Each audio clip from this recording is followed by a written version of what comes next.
Hello, everyone. A warm welcome back to our dedicated subscribers, and a special greeting to those joining us for the first time. You've just stepped into the perfect place for stories that will haunt your thoughts and leave you staring into the darkness, wide awake. Before we unravel today's eerie tale, share with us in the comments where you're tuning in from. Our community is growing rapidly, and it's thrilling to see just how far our reach extends. And remember, if you want to be among the first to experience our latest spine-chilling uploads, don't forget to subscribe and ring the notification bell. Without it, you might miss out on the very stories that will keep you up at night. All right, let's dive into today's unsettling adventure. The crisp October air had always felt refreshing. Up in the Saarland Mountains, where the trees rose dense and tall, there was a constant breeze that rustled the branches, sounding like whispers among the leaves.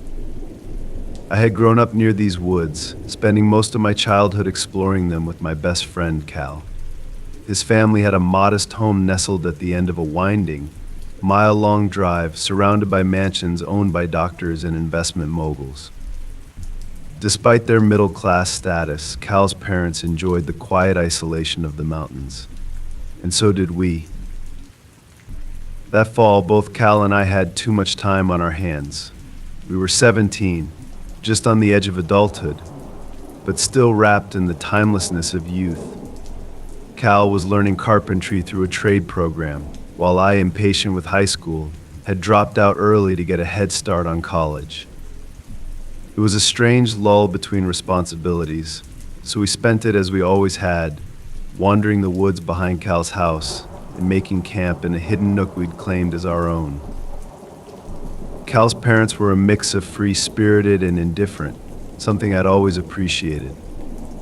They made good money, but were laid back about Cal's love for pot and didn't care much about what we did, as long as we were back by dinner time. We took full advantage of their lax attitude, clearing a small area in the woods to build a fort. It was simple but sacred to us, a little circle of log seats and a low stone wall surrounding a patch of earth we designated as a fire pit. We called it the sanctuary. Despite our time there, we'd never stayed out past dusk. Not once. There was no spoken rule about it. It was just a feeling we both had, that as soon as the twilight settled in, it was time to head back. The woods grew silent and cold then, the trails dark and winding like veins. But during the day, the sanctuary was a haven. It became so familiar I could walk there blindfolded, each turn memorized and deeply etched in my mind. One evening, in the height of October, I found myself staying over at Cal's. My parents and I had been at odds over my decision to leave school, and a long stay with my best friend seemed like a perfect escape. I had made my bed on the futon in Cal's room, with the door just across from the bathroom in the narrow hallway upstairs. I fell asleep to the muffled sounds of crickets and the occasional distant owl, the kind of sounds you only get deep in the woods. It must have been close to 3 a.m. when I stirred. Half awake, I shuffled out of bed and made my way to the bathroom. I could hear Cal's steady breathing as I passed his bed, the hallway dim under the sliver of moonlight filtering through a crack in the curtains. When I left the bathroom and turned back to the bedroom, I froze. Cal was standing at the foot of the stairs, fully dressed, gazing up at me with a peculiar intensity. His silhouette was darker than the shadows around him, as if he were absorbing the light. Surprised, I whispered, "Cal, what are you doing?" He didn't move for a moment. Then he raised his hand and gestured for me to follow. "I want to show you something," he said in a voice barely louder than a breath. Then he turned and walked into the hallway, his figure melting into the shadows. I hesitated, a prickling unease creeping up my spine.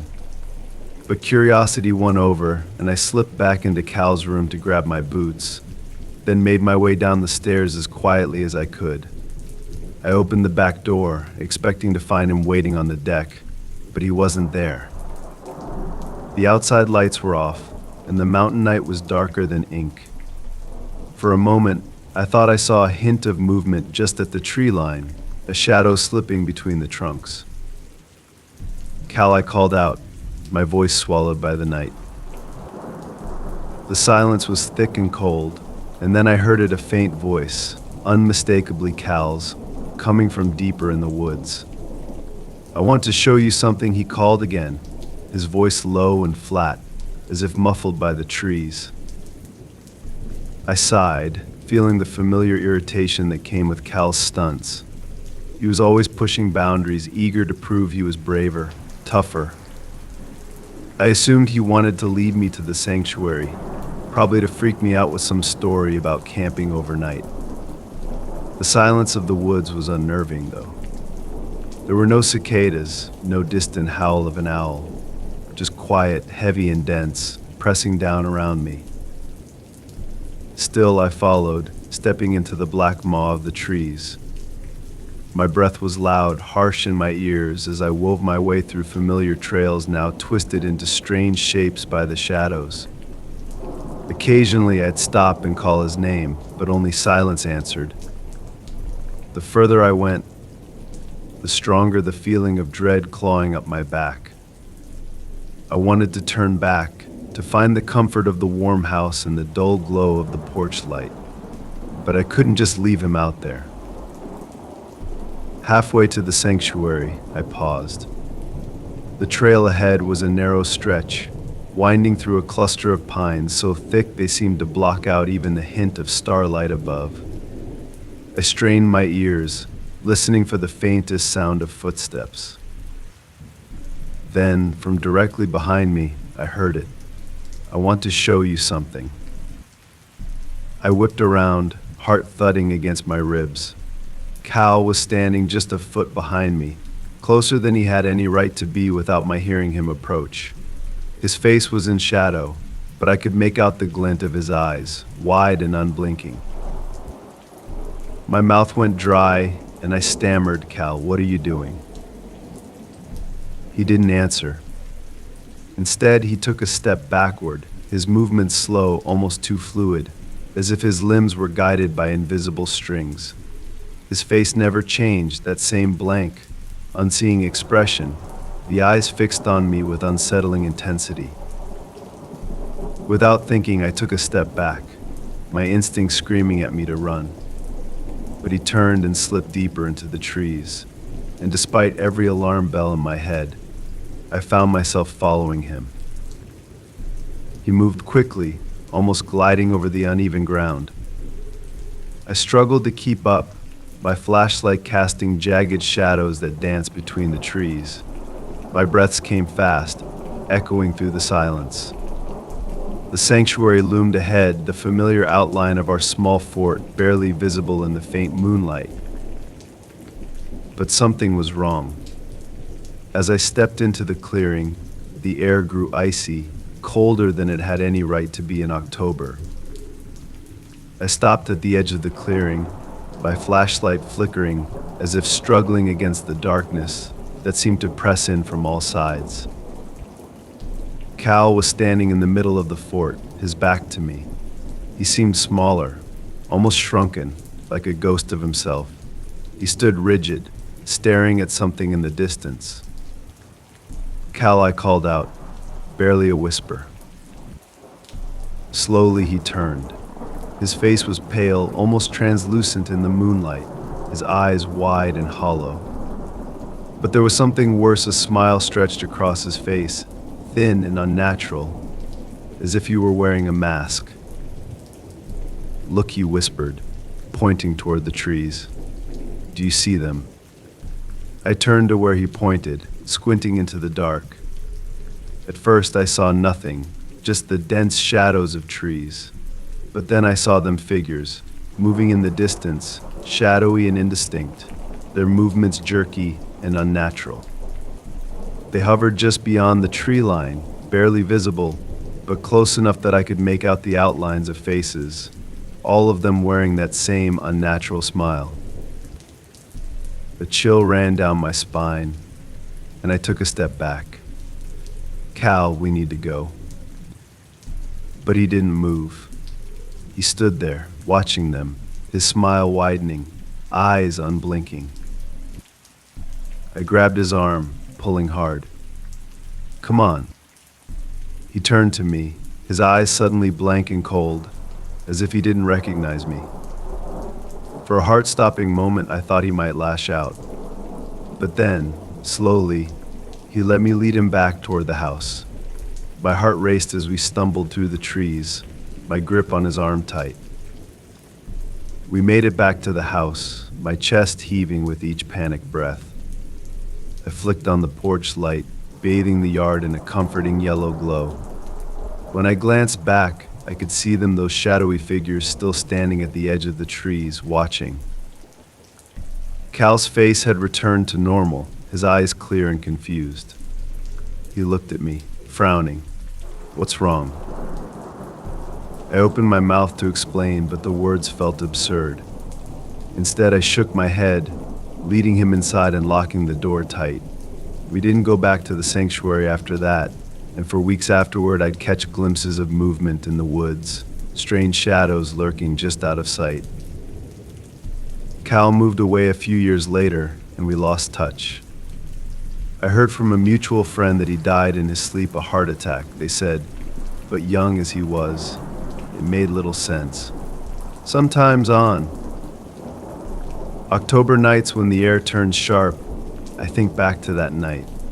I haven't returned to those woods, but I still see them, standing just out of reach, watching, waiting for someone to show them the way back.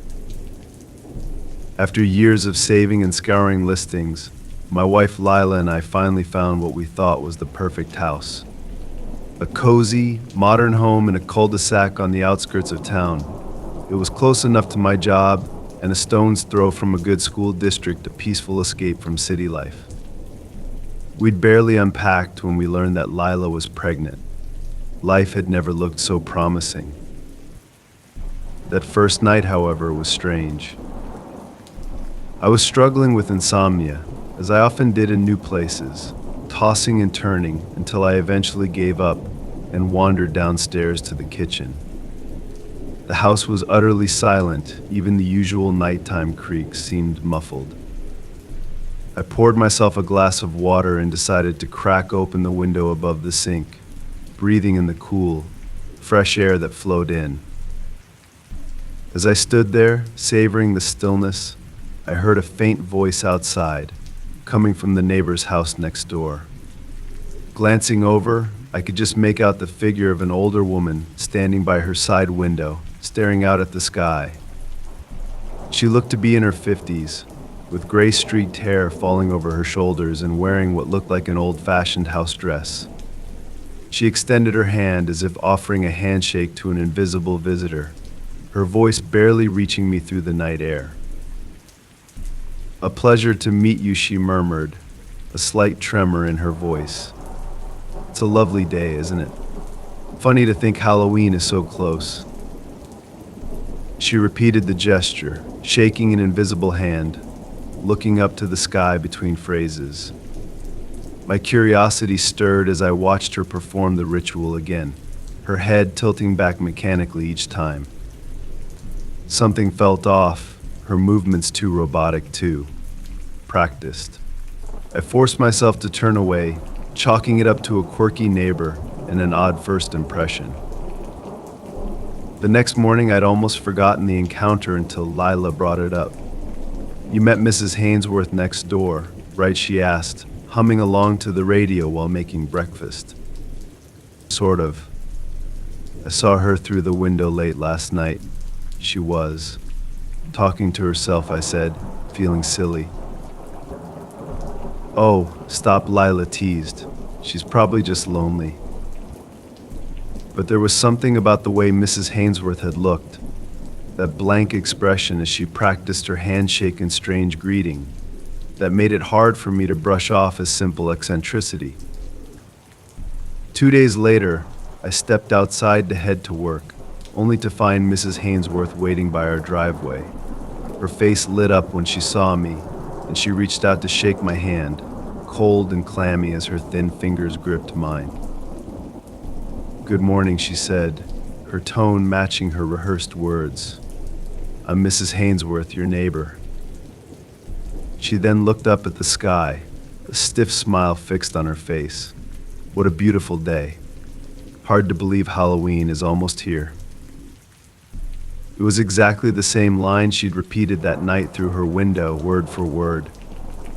A chill crawled up my spine, and I forced a smile as I introduced myself, my voice catching.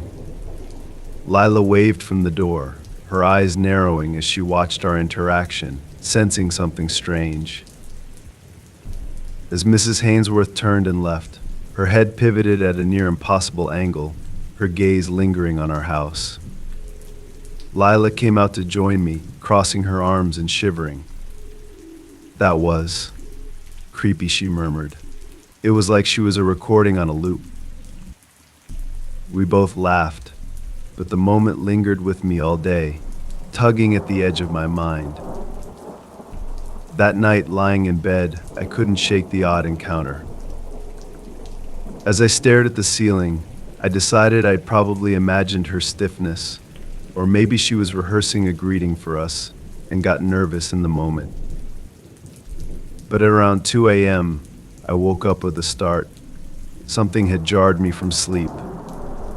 As my eyes adjusted to the darkness, I noticed a faint glow outside the upstairs window. I moved closer, squinting to make out the source. From my vantage point, I could see into several of our neighbors' houses. And in each one, someone was standing alone in a darkened room, each fully dressed, each performing a task that seemed oddly unnecessary. In the house on the far left, I spotted a man jogging in place in his living room, beads of sweat gleaming in the dim light. Across the street, a woman was repeatedly raising a coffee cup to her lips, her arm jerking mechanically, her face expressionless. They looked like mannequins or actors trapped in a silent rehearsal. I shivered, the unsettling tableau sending a prickling cold through my chest. I couldn't look away, drawn to the eerie sight, until suddenly, as if sensing my gaze, each of them turned to look straight at me, their eyes blank and empty. I stumbled back from the window, heart pounding, and shook Lila awake, my voice shaky as I told her what I'd seen. She tried to comfort me, brushing it off as a half-dream, but promised she'd keep an eye out. The next day, I tried to convince myself I'd imagined it. But as I left the house that morning, I saw that the same neighbors were outside, each one performing their tasks from the night before. The jogger slowed to a halt as he passed me, giving me the same blank stare he had from the window, before resuming his stride. The woman with the coffee cup raised her hand in a stiff wave, her fingers jerking like a marionette. I backed away, forcing myself to breathe deeply, but I felt trapped, like the neighborhood was closing in on me. I called Lila, voice shaky, telling her I couldn't make it to work. She was silent for a long moment before quietly suggesting that maybe the new place was just getting to me. We agreed to meet for lunch to shake off the nerves. That evening, we discussed the peculiarities of the neighborhood over dinner, trying to laugh them off. But when Lila went upstairs for bed, I stayed back, restlessly pacing the house. Around 2 a.m., that same uneasy feeling woke me up. I sat up, staring toward the faint glow coming through the window again. This time, though, I wasn't alone. From our living room window, I could see the front yard. Standing just beyond the tree line, staring straight at our house, was Mrs. Hainsworth. Her figure was barely visible, illuminated by the moonlight, her eyes like dark pits staring unblinking in our direction. She raised a hand in greeting, her mouth moving silently. My blood ran cold. I quickly grabbed my phone and called Lila, who was sleeping upstairs. She didn't answer, so I took a breath, steeling myself to check on her. I moved down the hall toward the bedroom, my footsteps eerily loud in the quiet house. When I entered, Lila was standing by the window, her back to me. I was about to call her name when I noticed her shoulders were slumped, her arms hanging limply by her sides. "Lila," I whispered. She didn't move. Slowly I approached, reaching out to touch her shoulder, when she suddenly spun around, her eyes wide, blank and unseeing. "What a beautiful day," she said in a voice that was not her own. Hard to believe Halloween is so close. I stumbled back, horror washing over me. I watched as her expression slowly softened, her eyes clearing as if she'd woken from a trance. She looked at me in confusion. "What's wrong?" she asked, frowning. I opened my mouth, unsure of what to say, but the words felt pointless. I pulled her into my arms, holding her tightly, hoping I could somehow protect her from whatever curse had seeped into our lives. The following day, I stayed home, my nerves frayed and eyes bloodshot from lack of sleep. I watched as the neighborhood went about its usual business, each neighbor moving like clockwork, their tasks stiff and repetitive. A silent show with no audience. I knew we couldn't stay here. The final straw came that evening. I heard the now familiar rhythmic tapping from the driveway and peered out to see a young girl, our neighbor's daughter, jumping rope in the moonlight. She looked straight up at me, her lips curled in a haunting smile. I called out for Lila, who came running. I didn't wait to explain. I told her to pack a bag, that we'd be leaving immediately, even if we had to sleep in the car for the night. I couldn't wait another minute. As we drove down the street, I caught one last glimpse of Mrs. Hainsworth, standing by her window. She watched us leave, her face serene, her hand raised in that eerie, practiced wave. Her lips moved soundlessly, and I knew the words she was saying. Her rehearsed greeting echoed in my mind, following us into the dark as we sped away. To this day, I don't know what was wrong with that neighborhood, but sometimes, in the silence of the night, I can still hear her voice, soft and mechanical. What a beautiful day. Hard to believe Halloween is so close. I moved into the old townhouse a little over a year ago, grateful for the chance to finally live alone after years of tight apartments and cramped shared spaces. The place wasn't much to look at, but it was affordable, and the landlord had offered a slight discount since he admitted up front that previous tenants hadn't stayed long. The house had 3 bedrooms, one of which was a peculiar little room on the top floor. Its ceiling slanted down to meet the back wall, leaving barely enough space to stand. There were no windows, and the room felt stuffy and cramped, barely big enough to store a few boxes. I quickly dubbed it the slanted room and resolved not to go in there unless absolutely necessary. Most nights I avoided that part of the house entirely, preferring to spend my time downstairs or in my bedroom, which shared a wall with the slanted room. But every once in a while, usually in the small hours of the morning, I'd wake up to find a faint yellow light shining under the slanted room's door. At first, I brushed it off. The house was old, and I assumed the light might be from the flickering street lamp just beyond the backyard. But one night, after months of living there, I realized something disturbing. The slanted room didn't have any windows. The light, faint and yellowish, couldn't possibly be from outside. From then on, I watched the door closely. It wasn't on every night, but when it did shine, it always appeared between 2 and 3 a.m., as if on some eerie schedule. Curiosity began to gnaw at me, but I couldn't bring myself to open the door. Instead, I tried to sleep with my bedroom light on. I'd stare at the ceiling, listening for any hint of movement from the slanted room, half dreading the soft creak of floorboards or a quiet, shuffling sound. I mentioned it to a few friends over drinks one night, trying to laugh it off, but none of them found it funny. One of my friends, Mira, grew unusually serious. Maybe it's some electrical thing, she suggested, but honestly, I wouldn't mess with it. Sometimes these old houses have history. If I were you, I'd just stay out of there. For the next few nights, I avoided even looking at the door. I kept my bedroom door slightly ajar so I wouldn't see the light, telling myself that it was nothing, that I was being silly. But one night, around 2:30 a.m., a faint glow crept through the crack under my bedroom door, flickering in an unmistakable rhythm. Compelled by a nervous curiosity, I crept to my doorway, watching the slanted room's door from across the hall. There it was again, that strange light, shifting slightly as if someone were moving on the other side of the door. I barely slept that night, tossing and turning, heart racing every time I saw the light flicker. When dawn finally broke, I felt ridiculous and a little ashamed of my fear. It was just a light, how dangerous could it be? That morning, I resolved to open the slanted room's door and get to the bottom of it.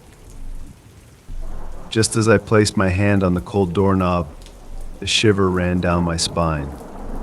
I felt a strange, tingling sensation in my fingers, as though I'd brushed against something icy.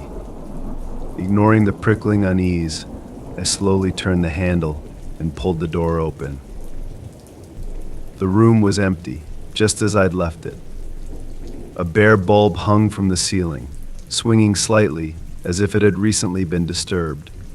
The walls were bare except for a few faint scratches at waist height, and a scattering of black smudges dotted the lower half of the wall. The floor was dusty, showing no signs of recent footprints. I flicked the light switch, and nothing happened. The bulb was dead. After a moment of standing in the eerie silence, I closed the door and backed away, feeling more unsettled than ever. I knew that something wasn't right about the slanted room, but without any logical explanation, I was left with only my growing paranoia. The light returned that very night. This time I sat up in bed and simply stared at the faint glow beneath the slanted room's door, too frightened to even breathe. I knew that the bulb was dead. I had seen it with my own eyes. And yet, the yellow light flickered on and off, casting strange shadows that seemed to shift and move under the door. My mind raced with questions, each one more unsettling than the last. Was there something trapped in that room, something bound to the shadows that only revealed itself at night? Or was it simply my own mind unraveling, by fear manifesting itself in the flicker of an old bulb? I thought about leaving the house, finding an excuse to stay with a friend or book a hotel for a few nights. But I couldn't bring myself to run. Something held me there, as if the slanted room had woven itself into my bones, binding me to it. 2 weeks passed. I barely slept, constantly jolted awake by the flickering light and the uneasy feeling that something was watching me. My health began to suffer. Dark circles formed under my eyes, and my nerves were so frayed that every little sound made me jump. But the worst part was the silence. The house seemed to hold its breath, waiting, as if anticipating some unspeakable event. One weekend, Mira came to stay, sensing that I was at my breaking point. I hadn't told her about the recent experiences, afraid that she might think I was losing my grip on reality.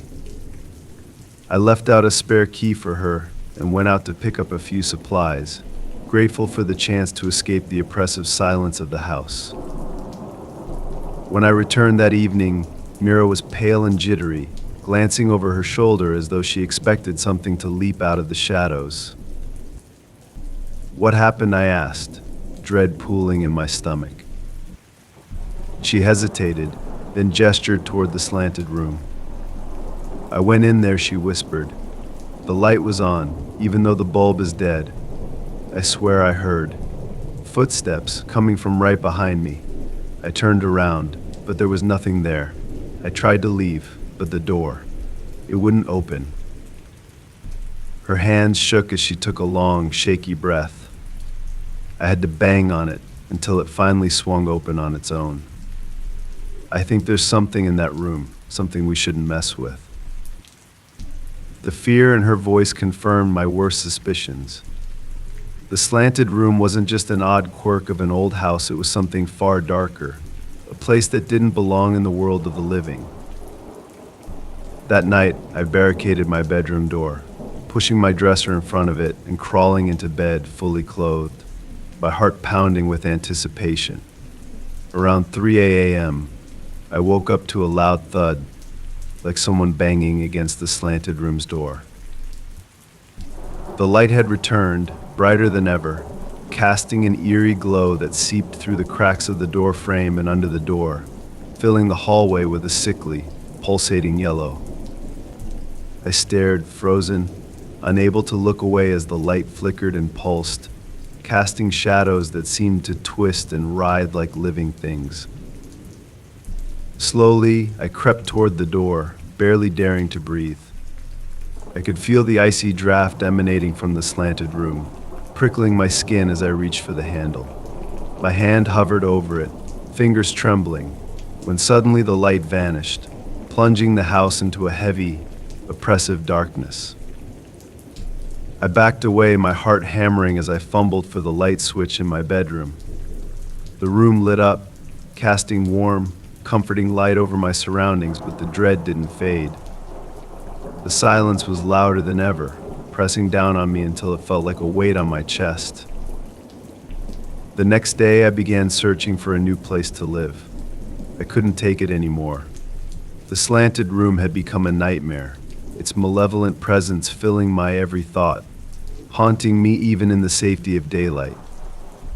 I wanted nothing more than to be free of it, to forget the flickering light and the icy draft and the sense of something watching me. But the night before I was set to leave, I heard it. A voice, soft and whispering, coming from behind the slanted room's door. It spoke in a language I didn't recognize, the syllables distorted and slurred as if spoken underwater.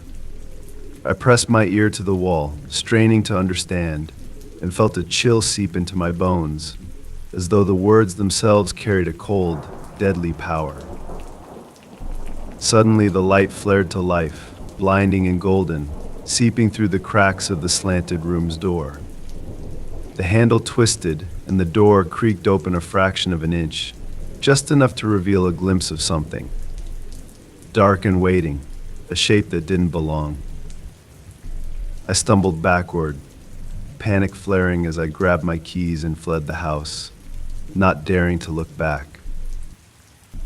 The next morning, I arranged for the movers to pick up my things. I didn't go back for anything, not even to lock the door. As I drove away, I glanced one last time at the house. Through the small, slanted window in the attic, I saw it. A faint, flickering light, pulsing softly, as if bidding me goodbye. Even now, when I close my eyes, I see that light, and I feel the cold draft wrapping around me, drawing me back to that cursed room. And every once in a while, late at night, when everything is silent, I can still hear it, the faint whisper of something old and malevolent, calling me back to the slanted room, in the shadows of silence. The campfire crackled softly, sending faint spirals of smoke into the cold night air. Reese Langley stared into the embers, mesmerized by the flames as they danced, casting long shadows around the circle of sleepy campers nestled into their blankets. Reese had always loved these nights, the lake stretched out into the darkness beyond, the scent of pine, and the quiet hum of nature at rest. It was her third year as a camp counselor, and no job ever felt as fulfilling. Watching over kids, sharing ghost stories, and enjoying nights like this always felt like a small piece of freedom. Tonight, though, a strange unease weighed heavy in the air. She glanced at the kids huddled around the fire, their faces softened in the warm glow. Beside her, Tim, another counselor, gave her a nod, ready to end the evening. "All right, guys, it's time to hit the tents," Tim said, his voice low and gentle. Reese joined him, helping the campers gather up their things. One of the younger kids, Ivy, tugged on Reese's jacket, her small face peering up. "Are you going to tell another story tomorrow night, Miss Langley?" Reese chuckled and ruffled Ivy's hair. "Only if you promise to actually get some sleep tonight." After a few rounds of grumbling and a couple of small protests, the campers slipped into their tents. Tim yawned and stretched, casting a quick look toward Reese. "I'm beat. Gonna get some shut-eye," he said, disappearing into his tent without another word. Now alone by the fire, Reese leaned back on the log, her eyes drifting to the lake. Beyond it, the cliffs rose in stark silhouettes against the faint glow of moonlight. Reese had always heard stories about those cliffs, tales of travelers who lost their way and never returned, but she brushed them off as the typical lore that filled the woods. She exhaled, pulling her jacket tighter around her shoulders as a chill washed over her. She thought of the kids she just tucked away, wondering what kind of dreams they'd have in the stillness of the forest. Her thoughts wandered to one of the camp's legends she'd heard on her first day, a line of golden lights seen across the cliffs on certain nights. Some said the lights were the souls of the lost travelers, guiding others away from their fates. Others said they were an omen, one that spelled disaster for anyone who saw them. Reese had always considered herself a skeptic. As a counselor, it was her job to keep the campers grounded, to remind them that there was nothing out here but the woods, the lake, and a bunch of kids with wild imaginations. Still, she couldn't shake the strange sense of foreboding that lingered around her tonight. Then, just as she was about to rise, she saw a single, faint golden light at the top of the cliffs. Reese blinked, half expecting her eyes to play tricks on her. But the light remained, swaying gently as though caught in an invisible hand. Her heart quickened as another light appeared beside it, then another. Before long, a line of flickering orbs dotted the top of the cliff, bobbing in unison, casting an eerie glow that reached across the lake. She swallowed, a sudden chill creeping down her spine. "No way," she whispered, rubbing her eyes and looking again. The lights were still there, brighter than before.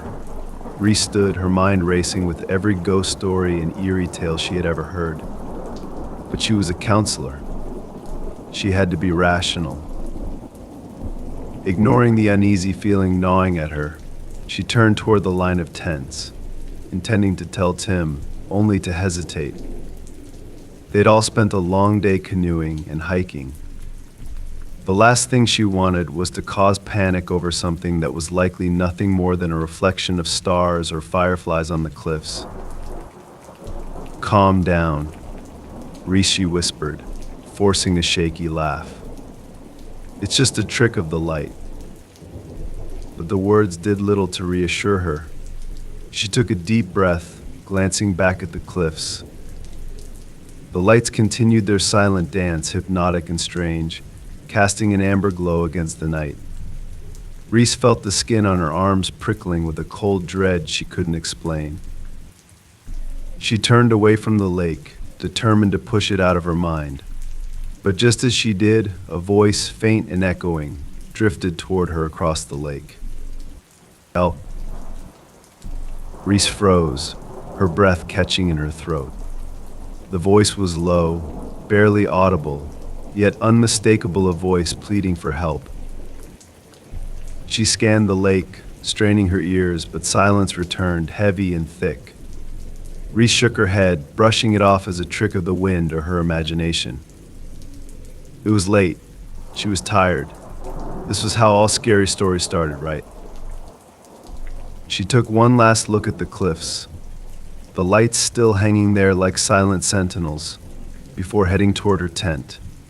But the uneasy feeling clung to her like a shadow, following her into sleep. It must have been around 2 a.m. when she awoke with a start. Reese lay still, her heart pounding in her chest, uncertain what had woken her. The fire had long died, and the night was silent, too silent. She peered through her tent flap, her eyes adjusting to the darkness. The lake was still and calm, a sheet of black glass stretching out toward the cliffs. But the lights, those strange, flickering lights, were gone. A faint rustling sound broke the silence, and Reese turned her head, squinting into the trees. She saw a movement, a shadow slipping between the trees, creeping closer. A figure, a person, emerged from the darkness, moving with slow, deliberate steps. Her breath hitched as she recognized the silhouette.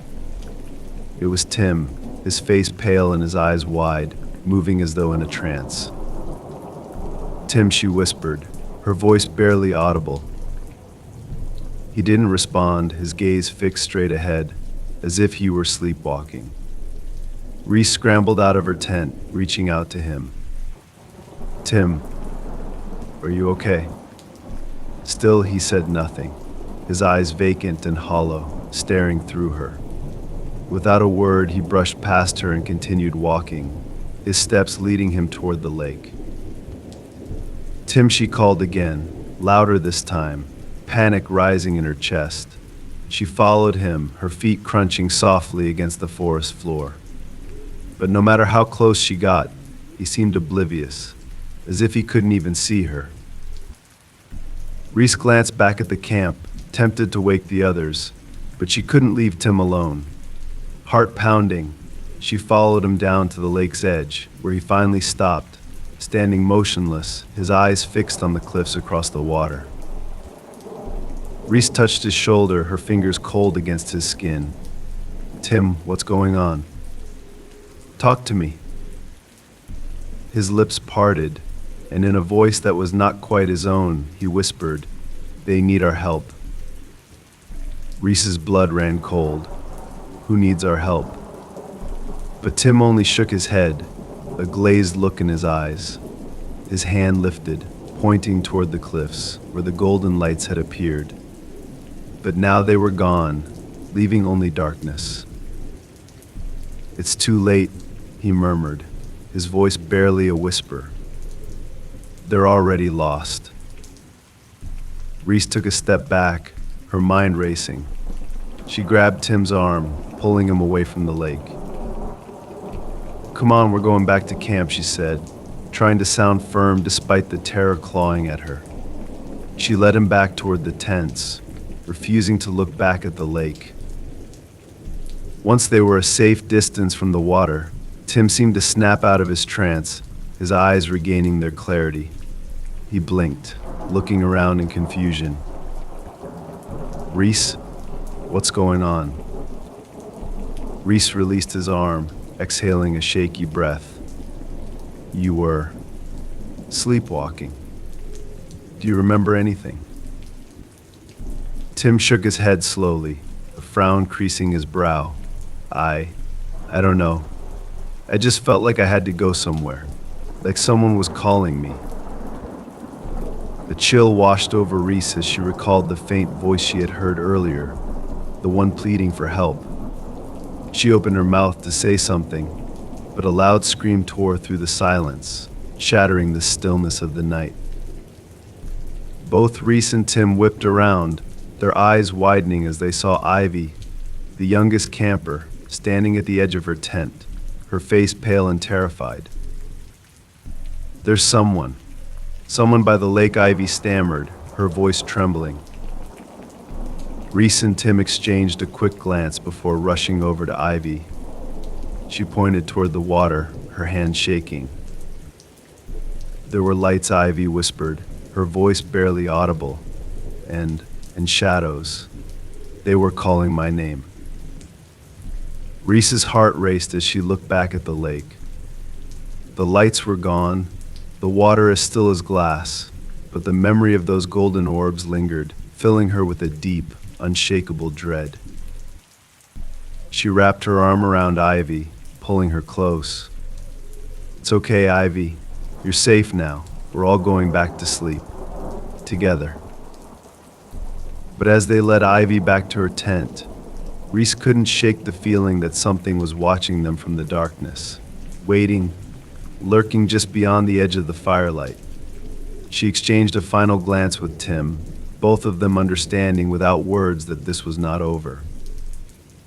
That night, Reese lay awake, her ears straining for any sound, any hint of the lights. But the lake remained silent, its secrets hidden beneath the shadows, leaving Reese with the haunting feeling that something or someone was waiting out there, watching, and it would not rest until it had what it wanted. As the first rays of dawn crept over the horizon, Reese made a promise to herself that she would never return to these cliffs. Shadows in the suburbs. I stood in my driveway, squinting against the golden morning sun that spilled over the quiet, tree-lined street. It was a perfect day, clear and crisp, the kind that makes you feel like everything is right with the world. I should have felt thrilled we'd finally moved into our dream home after months of searching and planning. But something was wrong. There, on the front steps of the house next door, stood my neighbor, Mrs. Winslow, a thin woman in her late 50s with carefully styled gray hair and an impeccable floral print dress. She seemed out of place, her expression frozen, a large smile plastered on her face as she watched me. "Good morning, Mrs. Winslow," I called with an awkward wave, wondering why she was standing so still. "Good morning, dear," she replied, her voice so faint it was almost a whisper. Her smile didn't waver as she lifted her hand in a mechanical wave. "Lovely day, isn't it? Funny to think Halloween is almost here." I chuckled politely, then glanced away, unnerved. My wife, Emily, was inside, happily unpacking boxes, oblivious to the strange, too perfect greeting I had just received. I was grateful for the distraction of boxes and rooms to arrange. It was easy to lose myself in the excitement of setting up our new life. But Mrs. Winslow's eerie greeting lingered in my mind, like a song that wouldn't stop playing. That evening, I almost mentioned it to Emily, but decided against it. She'd had enough stress with the move, and I didn't want to start things off with talk of our weird neighbor. By the next evening, I'd nearly forgotten about Mrs. Winslow's odd behavior. Emily and I were in our kitchen, laughing and sharing a glass of wine. The new house was coming together beautifully. It felt perfect. Until I noticed a shadow moving outside the kitchen window. Curious, I looked out and froze. Mrs. Winslow was standing just outside her home, watching our house. She stood perfectly still, her figure barely visible in the twilight. My heart raced as her shadow stretched across her front yard and into ours, long and twisted. She seemed to be watching us with an intensity that made my skin prickle. "What are you looking at?" Emily asked, joining me at the window. I shook my head, unwilling to voice my unease. It's just Mrs. Winslow. She's a little odd. That's all." Emily laughed softly, rolling her eyes. "Give her a break. She's probably just curious about the new neighbors. We're new blood, and you know how people can be." I forced a smile, trying to convince myself that Emily was right. We spent the rest of the night trying to forget about our unsettling neighbor. Yet as I lay in bed that night, I couldn't shake the feeling that Mrs. Winslow was still out there, watching. 2 days later, Emily and I were having breakfast when we heard a soft knock at the front door. I opened it to find Mrs. Winslow standing on our porch, her wide eyes fixed on me, her expression unchanging.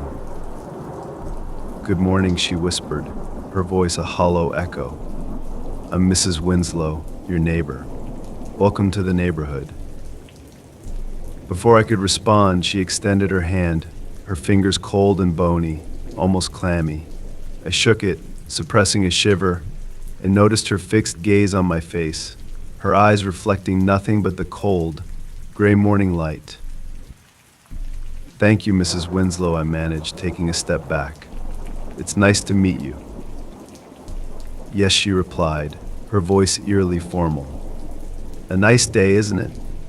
Halloween's almost here. She looked up at the sky, repeating the words in a way that made them sound rehearsed.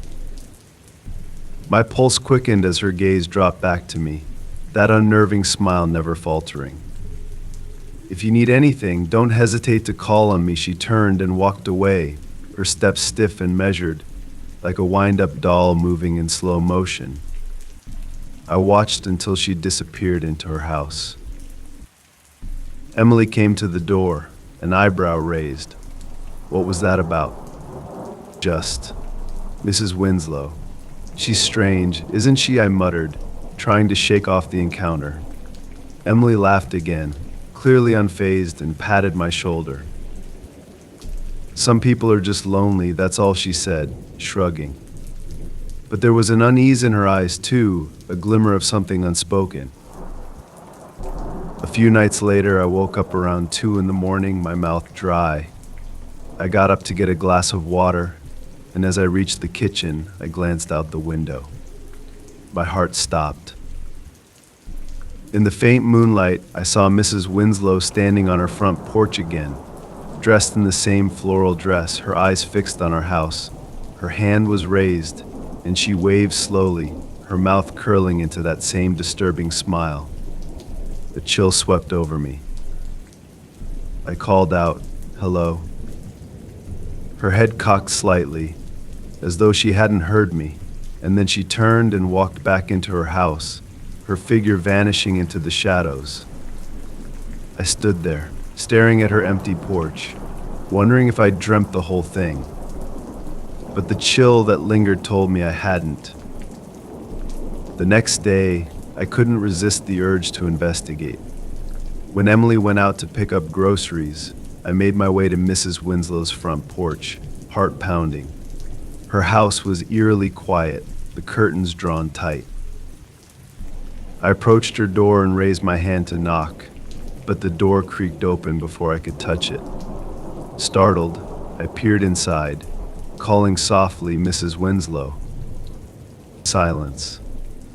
The faint scent of lavender lingered in the air, and the dim light filtered through the heavy curtains, casting shadows across the room. I stepped inside, curiosity mingling with dread.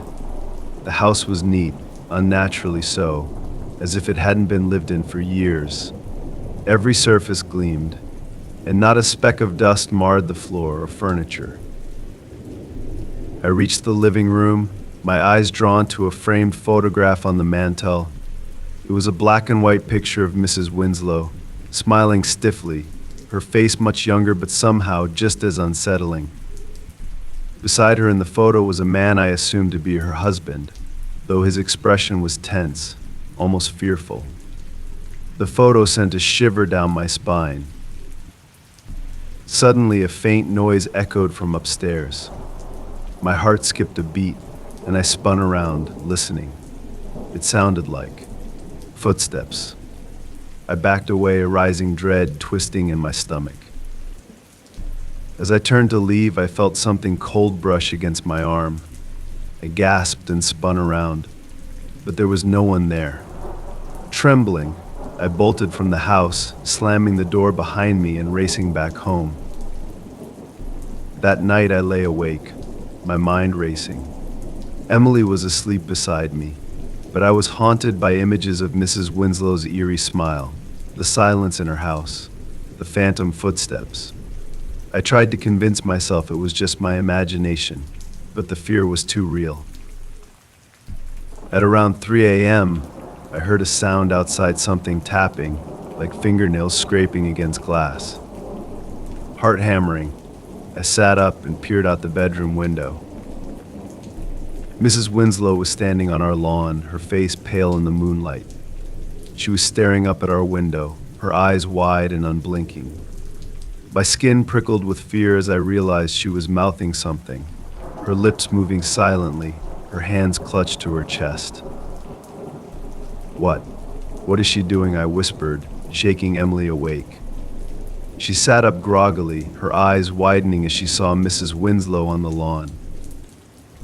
Without a word, we crept down to the front door, our footsteps silent on the carpet. But as we reached the door, I froze. There was something wrong with her movements, something not quite human.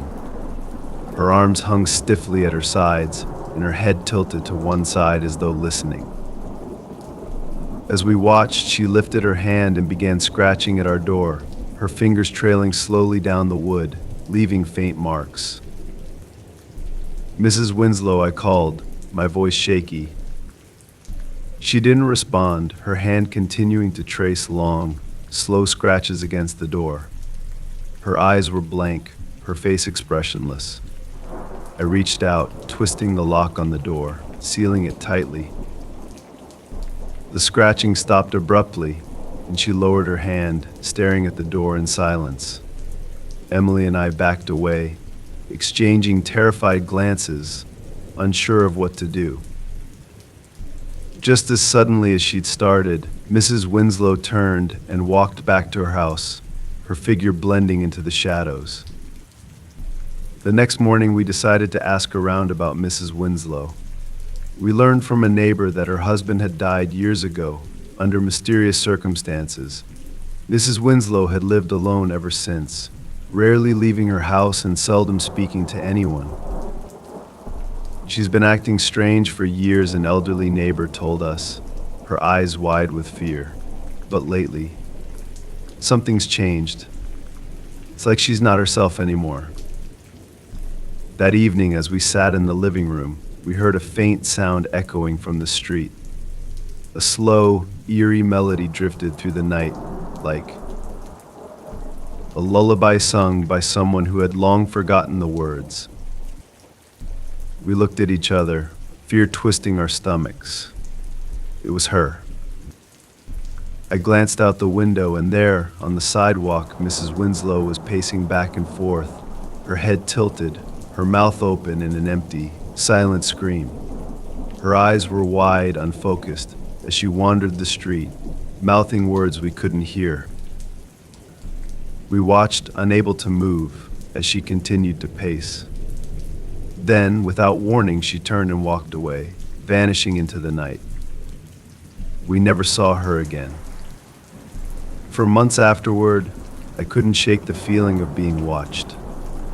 The memory of her cold, lifeless gaze haunted my dreams, and every night I lay awake, half expecting to see her standing outside our window, scratching at the glass. To this day, I can still hear that faint, haunting lullaby echoing in my mind, a reminder of the shadow that had lingered in the house next door. The whisper in the walls. The walls in our new apartment were paper thin. That was one of the first things I noticed after I moved in. Every creak and whisper from the surrounding units seeped through, filling my own space with an eerie symphony of lives I could neither see nor understand. Some sounds were ordinary, like a TV show playing too loud or the muffled clang of dishes. But others, they unsettled me in ways I couldn't explain. It wasn't the usual noise of neighbors, this was something else, something strange. I had rented the apartment in a hurry, drawn by its low cost and the promise of a quiet neighborhood. The building was old, a century or more, with hardwood floors that creaked like they had stories of their own. My dog, Luna, didn't seem to mind the change, but every so often, she'd stop what she was doing, her ears perked up, staring at the walls with an intensity that made me uneasy. Our first night there, I was woken up by a soft tapping, like fingertips drumming against wood. I brushed it off as old pipes settling or an overactive imagination, but Luna wasn't as quick to dismiss it. She stared at the bedroom wall, her hackles raised, a low growl building in her throat. "Shh, Luna," I whispered, reaching out to comfort her. She quieted, but her body remained tense, her eyes fixed on the wall. It took a long time for her to relax, and an even longer time for me to convince myself it was nothing. Over the next few days, I tried to ignore the strange sounds that seemed to grow louder at night. Tapping, faint whispering, and what sounded like footsteps paced along the floorboards overhead, even though I lived on the top floor. I rationalized it as the building settling, even when it made no sense, and tried to go on with life as usual. One night, as I was finishing up some work in the living room, I heard it again, a faint voice, low and breathy, drifting from the wall. Luna's ears perked, her gaze locked onto the sound, and she let out a soft whine. I froze, my fingers hovering over the keyboard, listening. Come. Here the voice whispered, the words barely audible, yet chillingly clear. I turned to Luna, who had slinked to my side, her eyes wide with fear. I strained to listen, my heart pounding as silence returned. A chill ran down my spine, and I forced myself to laugh, to dismiss it as a trick of the mind.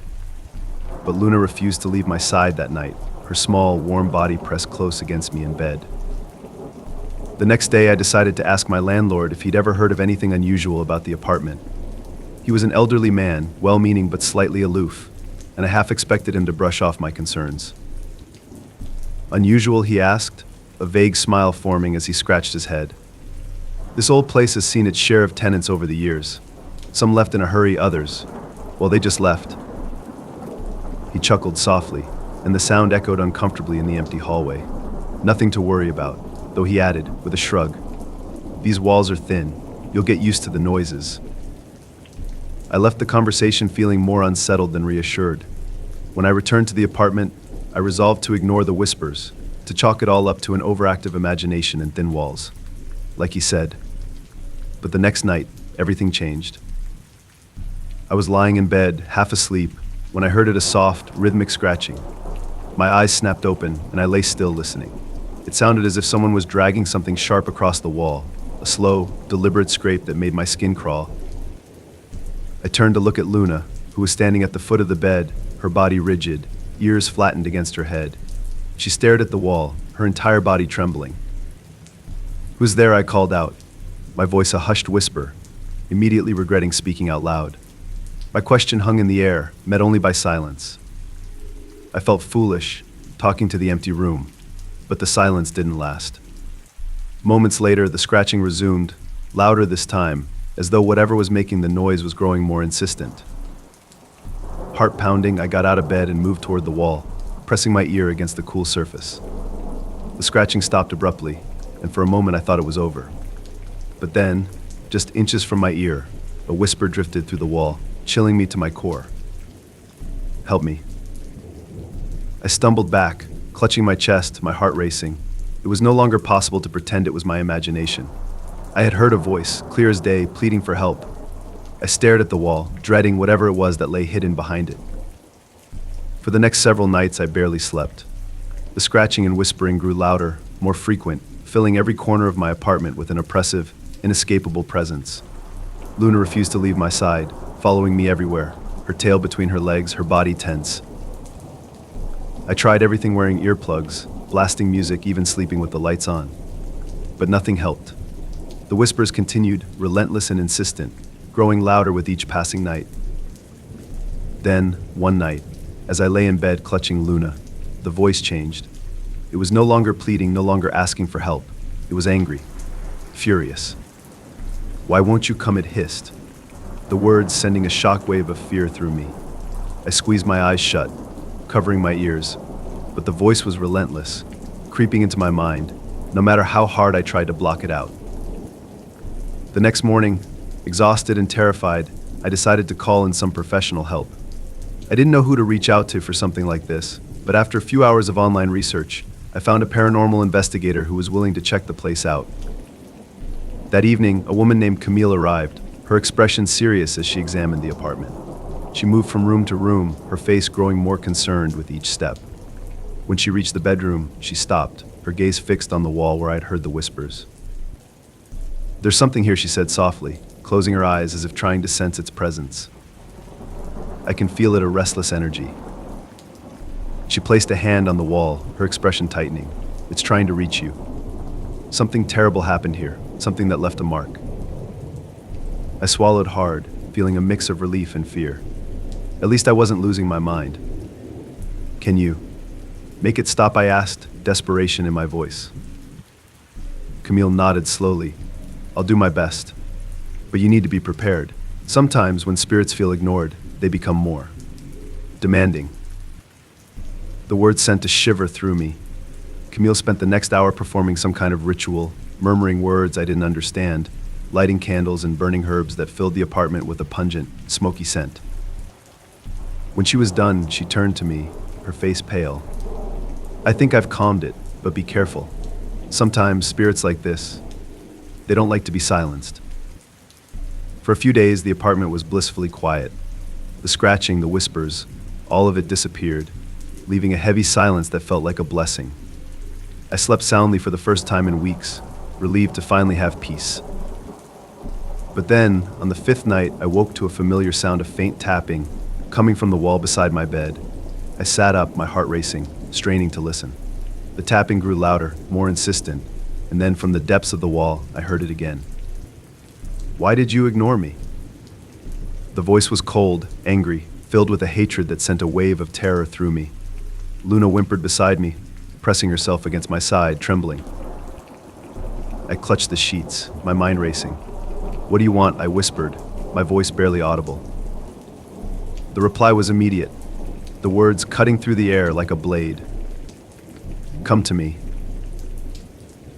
A gust of cold air swept through the room, and the lights flickered, casting long shadows across the walls. I could feel the weight of the presence pressing down on me, an overwhelming sense of dread that filled every inch of the room.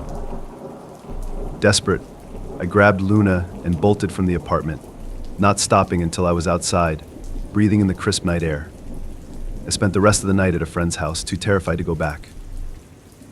The next day, I contacted the landlord and demanded to know the history of the apartment. Reluctantly, he admitted that a young woman had lived there before me, a quiet woman who kept to herself. She had died in the apartment, a tragic accident he had called it, but the way he avoided my gaze told me there was more to the story.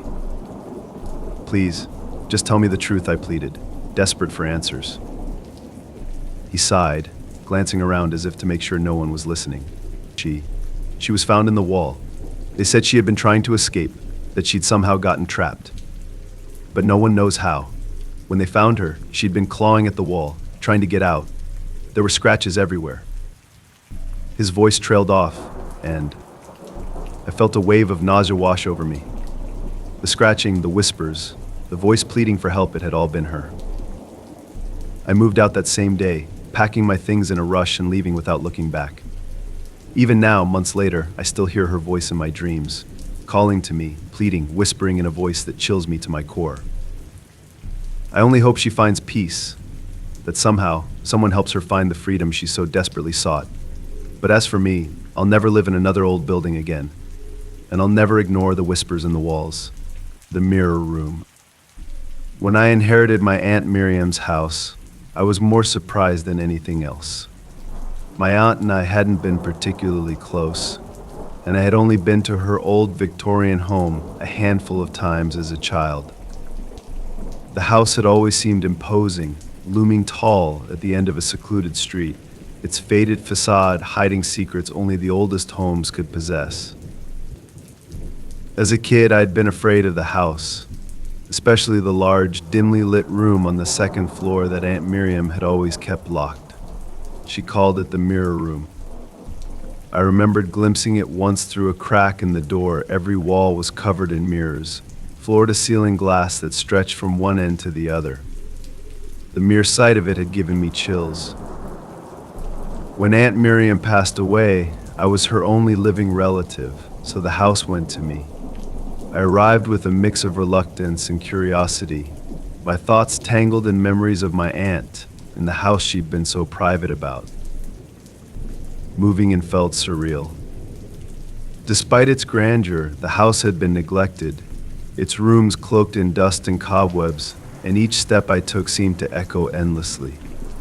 I spent the first few days cleaning, settling in, and familiarizing myself with the place. But I couldn't shake the feeling that something was off, like the house was watching me, its walls listening to my every move. Eventually, I found my way back to the mirror room.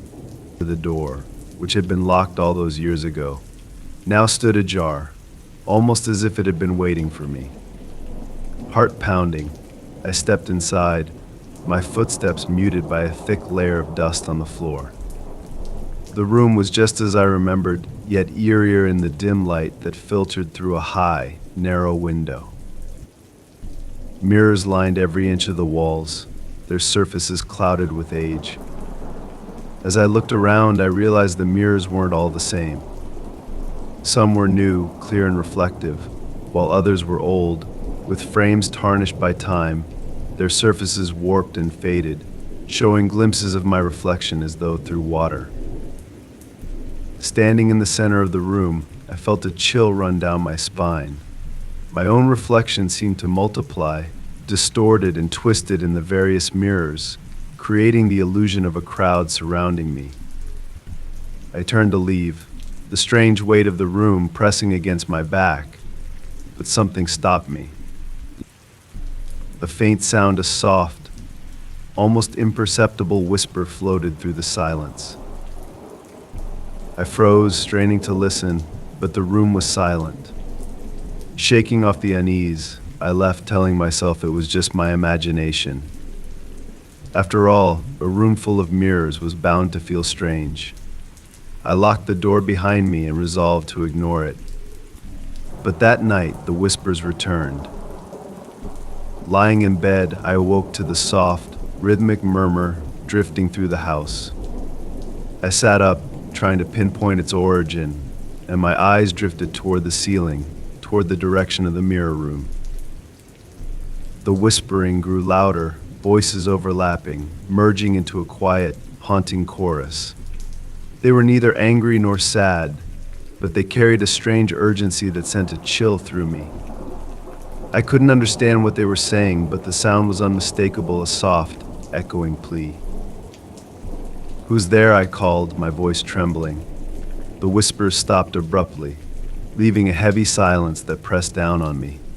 I waited, listening to the stillness, but nothing else came.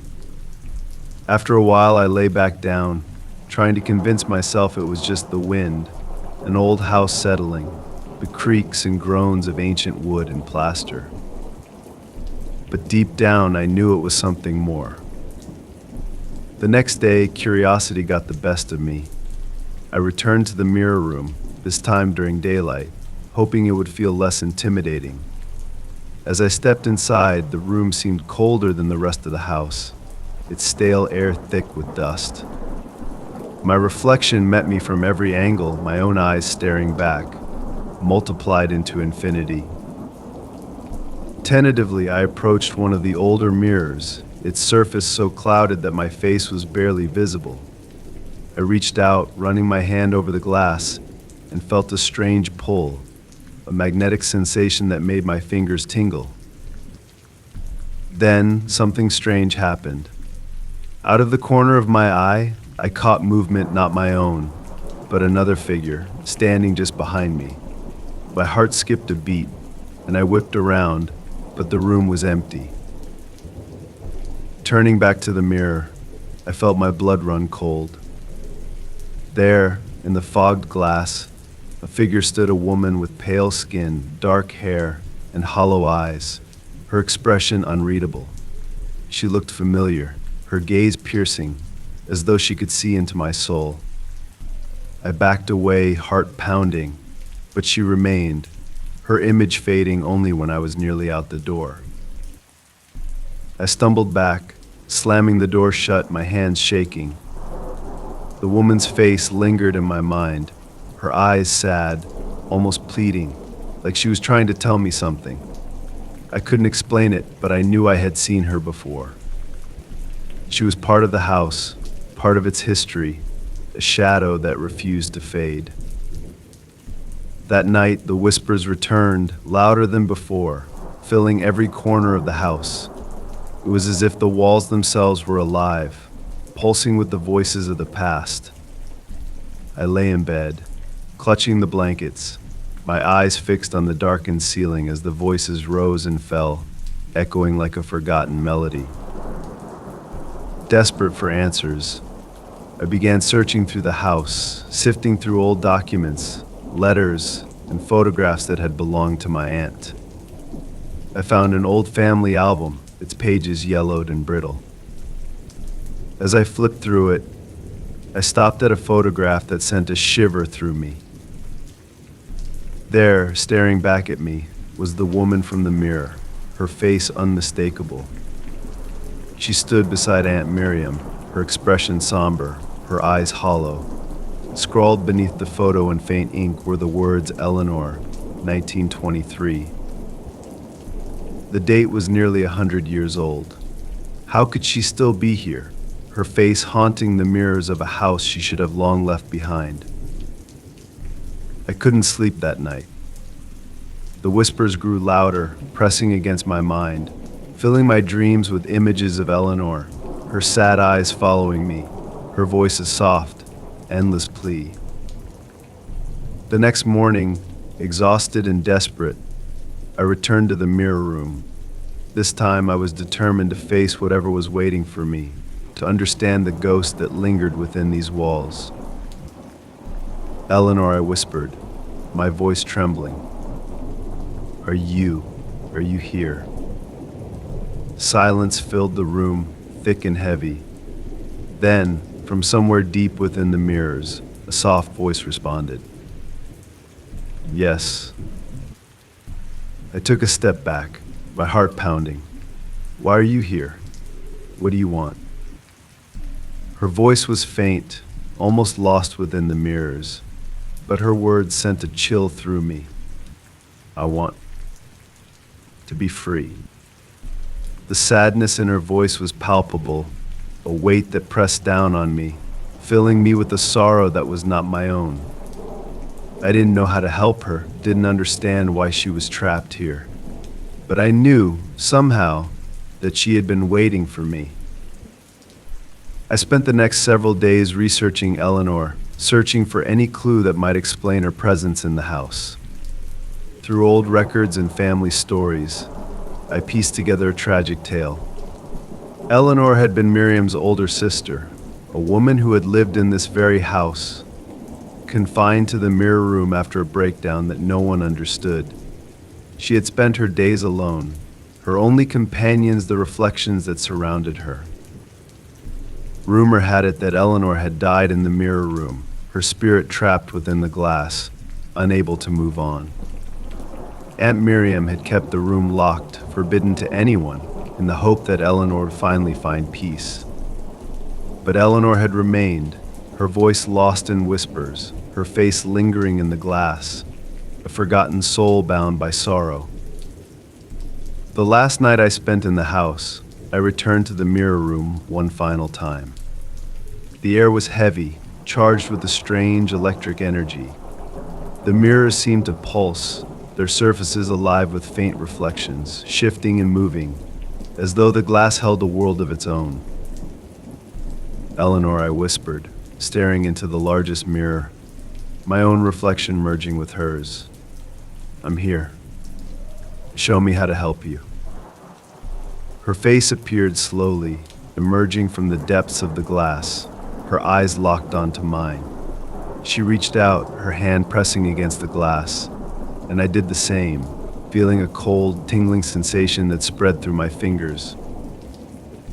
Break the mirror, she murmured, her voice barely audible. Release me. I hesitated, my mind racing.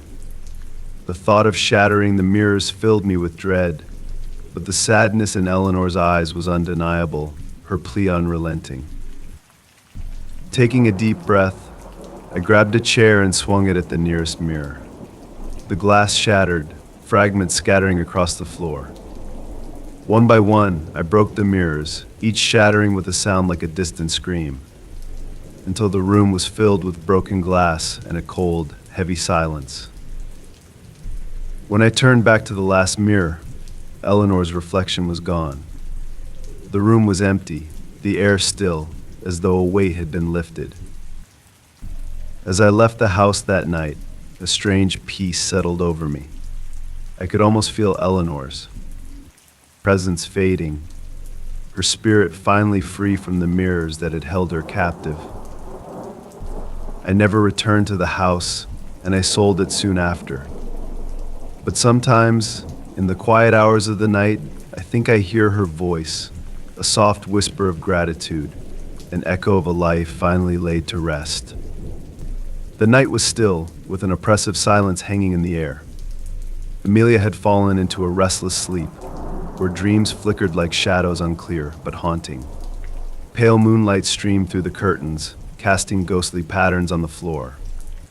It felt like a scene ripped from one of those horror novels she'd often read before bed, though she tried to dismiss the eerie sensation. Suddenly, a voice shattered the tranquility of the night. "Amelia," the voice whispered. Soft, yet unmistakable, it sounded like it was coming from just beyond her bedroom door. Her heart pounded in her chest, her pulse racing as she sat up in bed, clutching her blanket tightly. The house was still, save for the soft creaking of the old wooden floors. But the voice that had sounded so real, like the disembodied voices she'd read about in short horror stories to read online, ones where ghostly presences linger just out of sight. "Amelia," the voice came again, this time more urgent and far too familiar. It was her voice distorted, but hers nonetheless. Fear coursed through her veins as she glanced at the clock. 2:47 a.m., the darkest hour. The hour when, in the scary stories to read in the dark she'd devoured, the veil between worlds was thinnest. She hesitated, remembering the unsettling tales she'd heard around the campfire during her youth's scary campfire stories that never quite left her mind. "Who's there?" she called out, her voice trembling as it cut through the suffocating silence. No answer. Just the eerie stillness of the house, the weight of the night pressing down on her.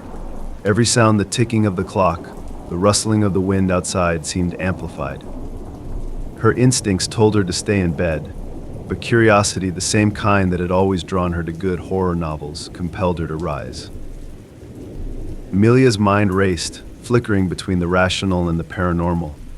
She had long since outgrown her fear of the dark, but this felt different.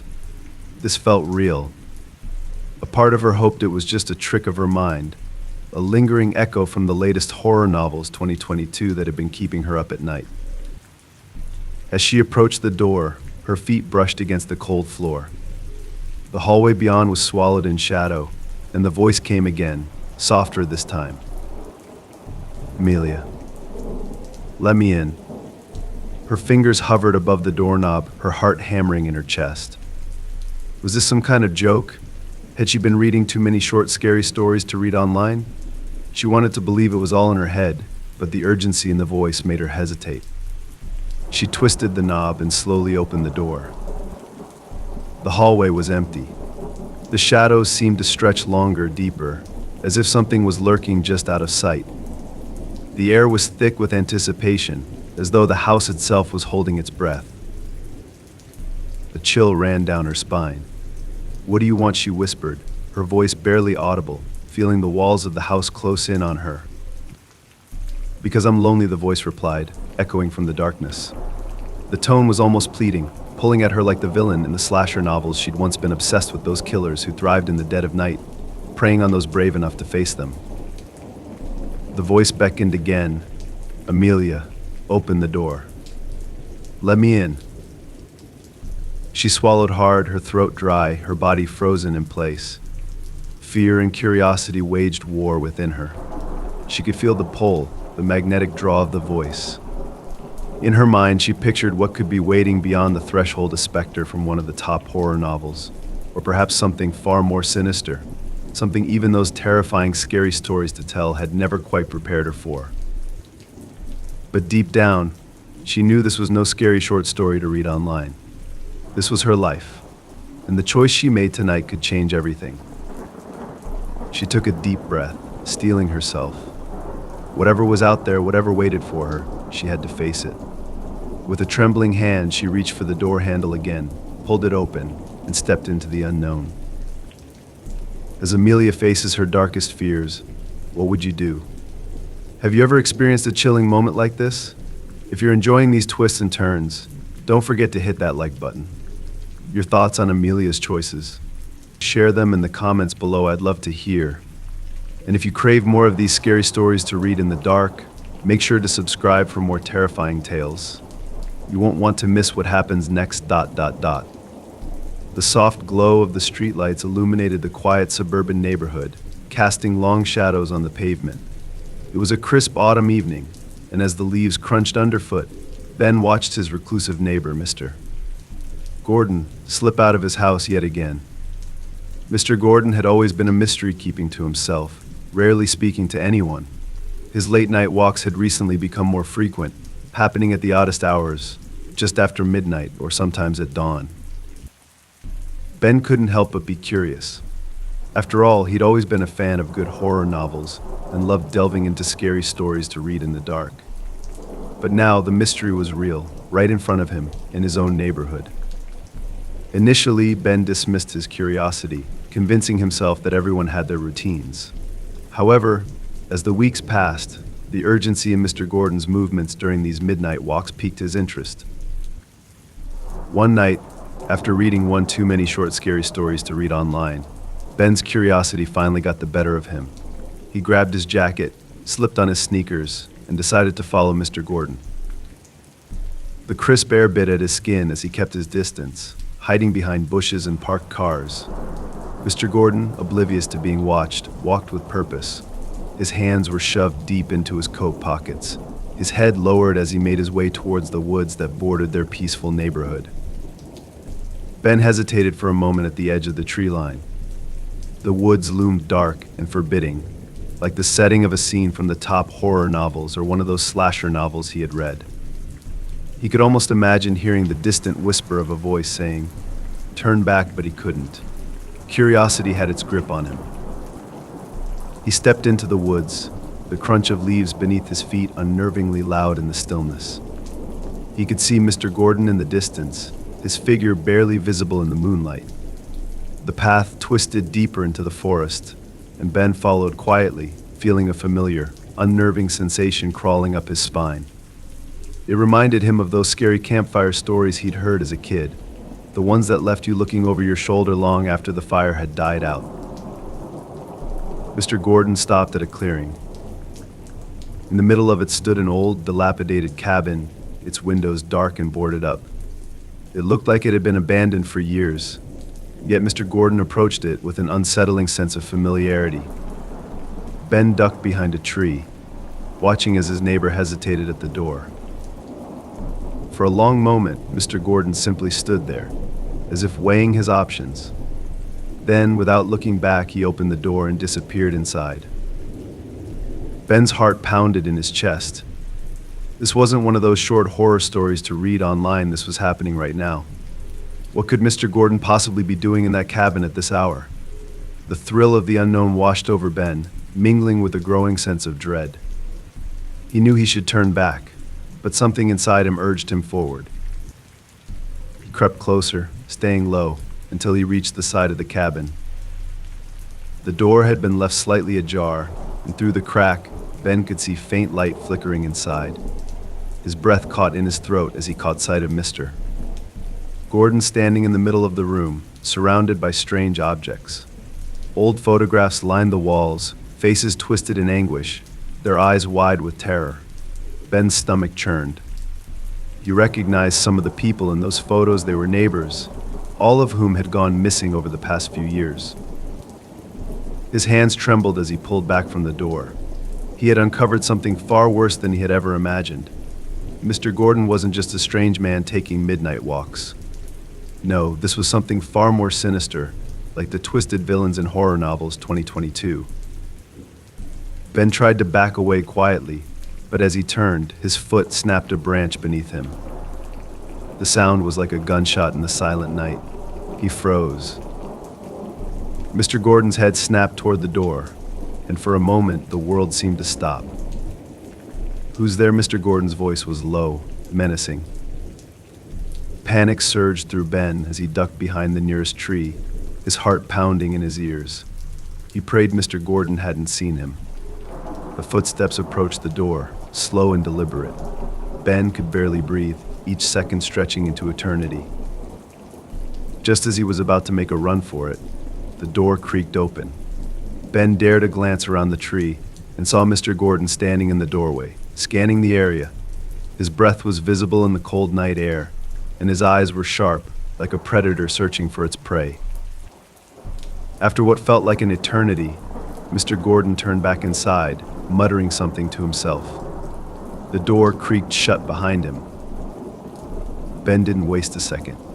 He bolted through the woods, his feet barely touching the ground as branches whipped at his face and snagged his clothes. He didn't stop running until he reached the safety of his own house, slamming the door behind him. His mind raced with the horrific images from the cabin. He had never believed in monsters, but now he knew better. Sometimes they lived right next door. Dust motes danced in the dim light of the attic as Hannah sifted through old boxes, rediscovering the pieces of her family's history. It had been years since anyone had ventured up here, and each box seemed to hold a forgotten fragment of the past. She pushed aside old clothes, forgotten toys, and a few knickknacks, not expecting to find anything of significance. But then, tucked away at the bottom of one box, she found a faded envelope. Intrigued, she pulled it out and gently opened it. Inside was an old family photo, yellowed with age, the edges frayed. The image captured a sunny day, a family picnic in the park, with everyone gathered around a checkered blanket. Laughter seemed to echo from the photo, drawing Hannah in as she studied the familiar faces. Her grandparents, aunts, uncles, and cousins, they were all there, youthful and full of life. But something was wrong. As she looked closer, her stomach churned. Every face in the photo was crossed out with thick black lines. Every face except for one. Her mother. The sight unsettled Hannah deeply. Why would someone do this? The scene reminded her of the haunting scenes she had read in short, scary stories to read online, where innocent objects became symbols of something much darker. She turned the photo over, but there was nothing written on the back, just the rough texture of aged paper. Questions swirled in her mind as she clutched the photo in her hand. What had happened to those people? Why was her mother's face the only one left untouched? Unable to shake the eerie feeling, Hannah descended the attic stairs, her heart pounding. She found her mother in the kitchen, carefully slicing into a freshly baked apple pie. The warm scent filled the air, but it did little to calm the chill creeping down Hannah's spine. Mom, Hannah said, her voice trembling slightly. "Can I show you something?" Her mother looked up, her expression shifting from curiosity to concern when she saw Hannah's pale face. "Of course, sweetie." "What is it?" Hannah laid the photo on the kitchen table, careful not to smudge the surface. Her mother's gaze fell upon the image, and Hannah watched as her expression changed first to confusion, then to something much darker. A shadow of sorrow crossed her face, and she sighed deeply. "Where did you find this?" her mother asked, her voice barely above a whisper. "In the attic," Hannah replied, sitting across from her. "Mom, why are their faces crossed out?" A long silence stretched between them, the ticking of the kitchen clock growing louder with every second. Finally, her mother spoke, her voice heavy with regret. "It's a complicated story," she began, looking out the window as though the answers were hiding somewhere in the familiar view of their backyard. That day in the photo. It was one of the happiest days our family ever had. We were celebrating your uncle's return from the military. But shortly after that, everything changed. Hannah's heart sank. She had read about families hiding dark secrets in horror novels, but this was too real. A few months after that picture was taken, your uncle had a terrible car accident, her mother continued, her voice breaking slightly. He didn't survive.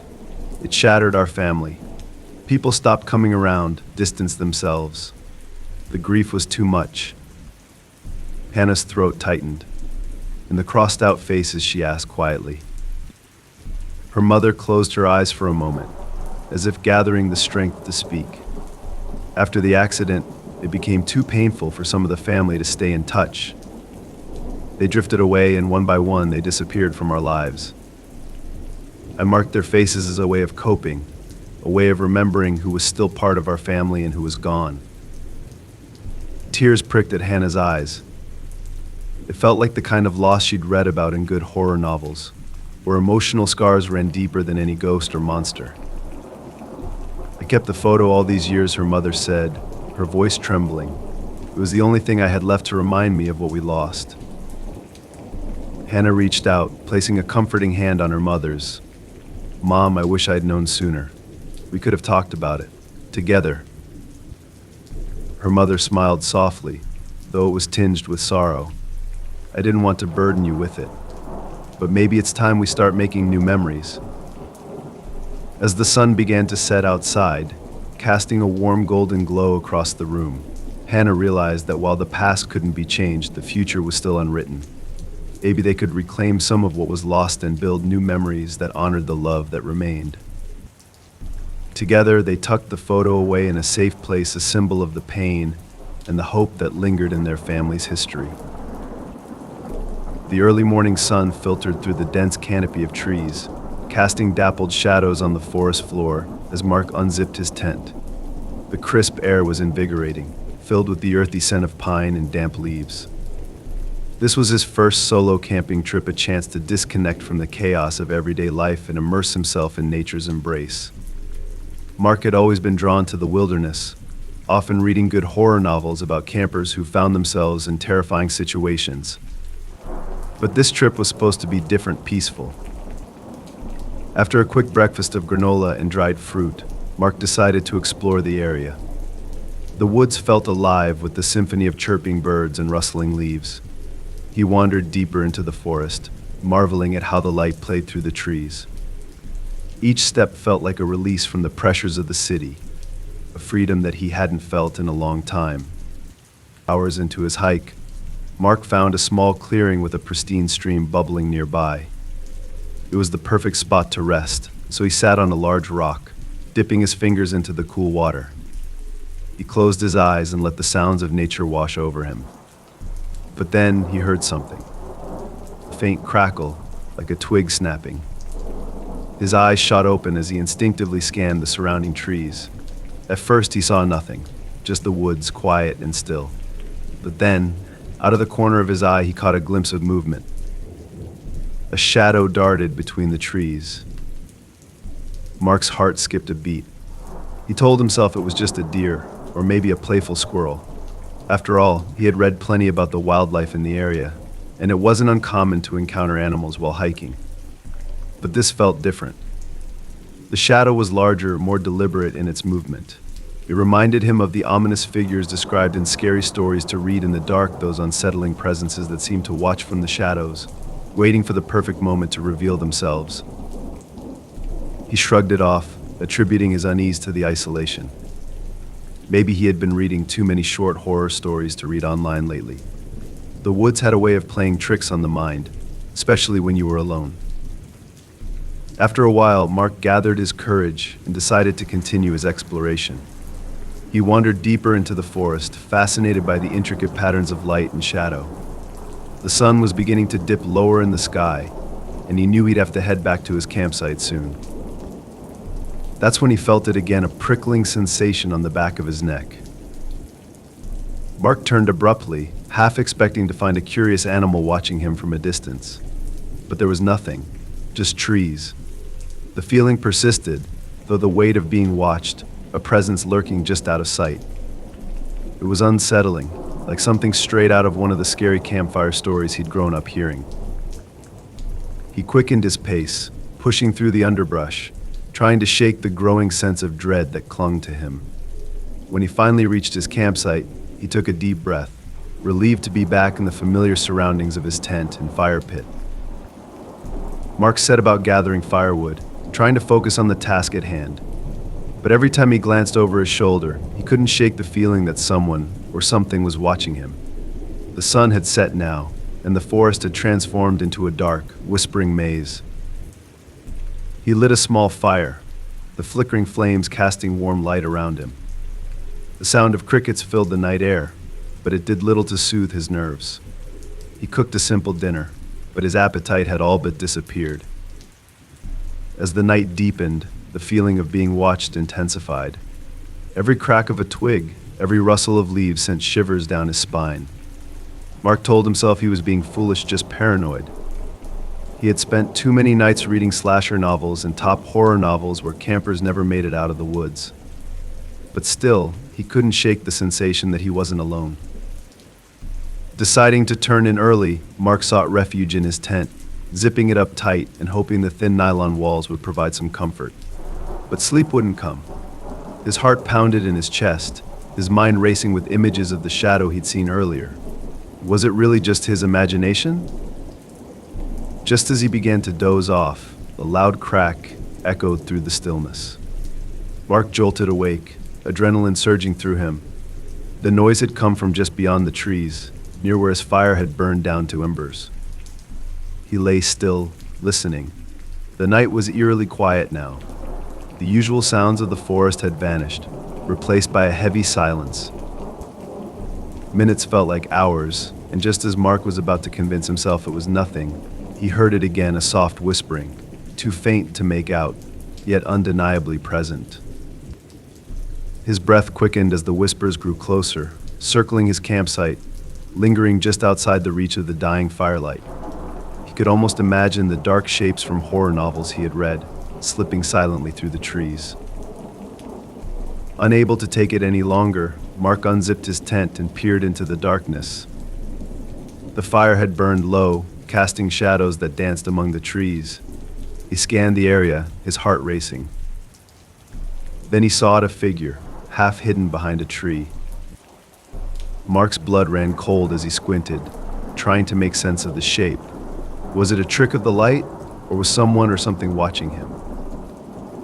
"Hello," Mark called out, his voice shaky, betraying his fear. No response, just silence. Mark took a cautious step forward, the underbrush crunching beneath his feet. The figure shifted, and in that moment something primal took over. He turned and fled back into his tent, his mind a whirlwind of panic. He fumbled with the zipper, hands trembling as he sealed himself inside. He held his breath, straining to hear any sounds outside, but all he could hear was his own heartbeat, pounding like a drum. The whispers returned, closer now, circling his tent like a predator stalking its prey. Mark squeezed his eyes shut, wishing it all away. Just as he thought it might be over, there was a loud thud against the side of his tent, sending a shockwave of fear through him. The forest, which had once felt like a refuge, now loomed with dread. Mark lay there, wide awake, praying for dawn to break. But deep down, he knew that whatever had been watching him wasn't finished yet. The morning light filtered softly through the sheer curtains, casting a warm glow across the room. Grace sat at her kitchen table, sipping coffee and flipping through a stack of old photographs. Each image captured a memory, a moment in time that seemed so vivid, yet so distant. There were laughter, adventures, and secrets. Her friendship with Olivia had been one of the brightest threads woven into the fabric of her life. 3 years had passed since that tragic day when everything changed. Olivia had been full of life, a spark of joy wherever she went. But a sudden accident had stolen her away, leaving Grace with a void that she still struggled to fill. Since then, Grace had learned to navigate her grief, cherishing the memories while grappling with the silence Olivia left behind. As Grace sifted through the photos, she stumbled upon one of their last adventures together, a weekend camping trip in the woods. They had spent hours around the campfire, telling scary campfire stories and laughing until their sides hurt. Olivia's smile had been infectious, her spirit unbreakable. It was hard to believe that such joy could be eclipsed by loss. Suddenly, Grace's phone buzzed on the table, breaking the tranquility of the moment. She glanced down, and her heart skipped a beat. The message on the screen was from Olivia's number. "I'm in trouble," the text read. Grace froze. Her mind raced with 1,000 possibilities, but none of them made sense. Olivia was gone. She had been gone for 3 years. This had to be some kind of cruel joke. But deep down, something stirred, a chill creeping up her spine, as if this was something out of one of those short horror stories to read online that always kept her awake at night. Pushing aside the disbelief, Grace typed back a response, her fingers trembling. "Olivia, is this really you?" She hesitated before hitting send. Was she losing her mind? But in her heart there was a flicker of hope. Maybe, just maybe, this was some bizarre twist of fate. Seconds stretched into eternity, and each tick of the clock amplified her anxiety. Finally, her phone buzzed again, pulling her back to reality. "You need to help me," I don't have much time. Panic surged through Grace. How was this possible? How could Olivia be reaching out from beyond? The urgency in the message was unmistakable. It echoed through Grace's mind, bringing her back to the night of Olivia's accident, a night filled with unanswered questions and an overwhelming sense of helplessness. She typed another message, her heart racing. Where are you?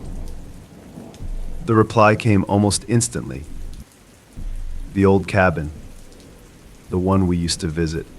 Please hurry. Grace's breath caught in her throat. The old cabin. It was deep in the woods, the very place where they had shared some of their happiest moments. They hadn't been back since the accident. She had avoided it, unable to bear the memories. But now, the thought of Olivia possibly in danger pulled her from her seat. Grace grabbed her car keys and rushed out the door. Her mind was a whirlwind of emotions as she drove. The familiar roads felt strange, each turn bringing back memories of laughter and carefree days. But now the weight of the past pressed heavily on her chest, mingling with the urgency of the present. When she finally arrived at the cabin, a sense of foreboding settled over her. The trees loomed large and dark, casting eerie shadows that flickered in her peripheral vision. The cabin, once a place of joy, now stood silent and unsettling. Its worn facade seemed to whisper secrets long forgotten, like the characters in the horror novels Grace had always loved reading. She stepped out of the car, the air thick with anticipation. Every scary story to tell she had ever heard replayed in her mind, warning her to turn back. But she couldn't. Not when Olivia needed her. Grace pushed open the creaky cabin door, her pulse quickening. Inside, everything was as they had left it, dusty, but familiar. The fireplace where they had roasted marshmallows still held the cold remnants of ash, a haunting reminder of happier times. Olivia Grace called out, her voice trembling. Only silence answered her. She stepped further inside, her eyes scanning every corner for any sign of her friend. In the back room, something caught her eye, a small object on the mantel. She approached it cautiously and realized it was Olivia's locket. The very one she had worn the night of the accident. Grace's hands shook as she picked it up, her heart pounding. Inside the locket was a picture of the two of them, smiling brightly against a backdrop of autumn leaves. But there was something else tucked inside a folded piece of paper. Grace's breath caught as she unfolded it, her mind racing with possibilities. The words scrawled across the paper sent a chill down her spine. Grace, not everything is as it seems. Trust your heart. She stood frozen, the world around her spinning. The messages. The locket. Olivia's voice in her mind, urging her to understand. Suddenly, everything clicked. The texts, the memories, the overwhelming feeling of connection. Olivia wasn't just sending a message from the beyond, she was reminding Grace of something deeper. Something that transcended time and space. Tears streamed down Grace's face as she whispered into the empty room, Olivia, I wish I could have saved you. As the last words left her lips, a soft breeze swept through the cabin, carrying with it the warmth of remembrance. Grace felt a presence, an undeniable feeling that Olivia was there with her, guiding her through the darkness. Clutching the locket tightly, Grace made a promise. She would carry Olivia's spirit with her, honoring her memory with every step she took. She wasn't alone. She never had been. After moving into her new apartment, Emma felt a mix of excitement and nervousness. The one-bedroom unit was cozy, located in an older building with creaky floors and charmingly mismatched fixtures. The first few days passed quickly as she unpacked boxes and settled in. It felt like a fresh start, and Emma was ready for it. But soon, unsettling things began to happen. It started with a simple note. One morning, Emma found a piece of paper folded neatly on her kitchen counter. It was an odd discovery, as she didn't recall leaving any notes around. Curiosity piqued, she unfolded the paper to find the handwriting neat and precise, almost too perfect. Don't forget to water the plants, it read. Emma didn't own any plants. She chuckled, assuming it was a mistake, perhaps left by the previous tenant. But as the days passed, more notes appeared, and each one was more unsettling than the last. Emma felt like she had stepped into one of those short, scary stories to read online, the kind that started innocently enough before things spiraled out of control. One morning, she found another note taped to her bathroom mirror. "The hot water runs out faster than you think," it said. Emma paused, thinking back to her shower the previous day. The water had gone cold sooner than usual, but she brushed it off as a minor inconvenience. Now it felt more like a warning. It was becoming clear that the notes were not random, they were personal. Someone had been watching her. The realization sent a chill down her spine, reminding her of the unsettling suspense she often read in horror novels. Trying to shake off the growing sense of unease, Emma convinced herself it was all a coincidence. But the more she tried to ignore the notes, the more persistent they became. Another appeared on her bedside table. "Don't leave the window open tonight." It was a warm evening, and she had indeed left her window open, something she rarely did. That's when she knew this was no coincidence. Someone or something was watching her. It felt like one of those scary stories to read in the dark, where the protagonist slowly realizes they're being hunted, their every move monitored by a faceless figure. Emma couldn't ignore it any longer. She began to monitor her own surroundings, leaving her apartment and lingering in the hallway, pretending to check her phone while glancing at her neighbors' doors. Nothing seemed out of place, but the feeling of being watched never left her. She kept her doors locked, her curtains drawn, trying to fortify her space against the unknown. Then, another note appeared, more chilling than the rest. She found it lying on her coffee table after returning from a grocery run. "Enjoy your tea, but be careful with the sugar." Emma froze. She had just made a cup of tea, but she hadn't added sugar. The implication of the note hit her like a wave of ice. Someone was not only watching her, but they knew the details of her daily routine. This wasn't just a scary short story to read online, this was her life. Frustrated and terrified, Emma decided to confront her tormentor. She wrote a note of her own, slipped it under her front door, and waited. It was a simple message, written in trembling handwriting. "Stop. I know you're watching me." For days, there were no new notes. The silence was almost suffocating, but Emma allowed herself to relax, believing the strange ordeal was over. Maybe whoever had been watching her had decided to move on. But then, just as she was starting to feel safe again, another note appeared. This one was different, tucked inside the pages of a book she had been reading, a good horror novel she had picked up recently to distract herself. "You should know I have your back," the note read. Emma's heart raced. This wasn't a prank. It felt like a game she didn't want to play, a cruel twist straight out of the slasher novels she'd seen in movies, where the protagonist realizes they are never alone, even in their most private moments.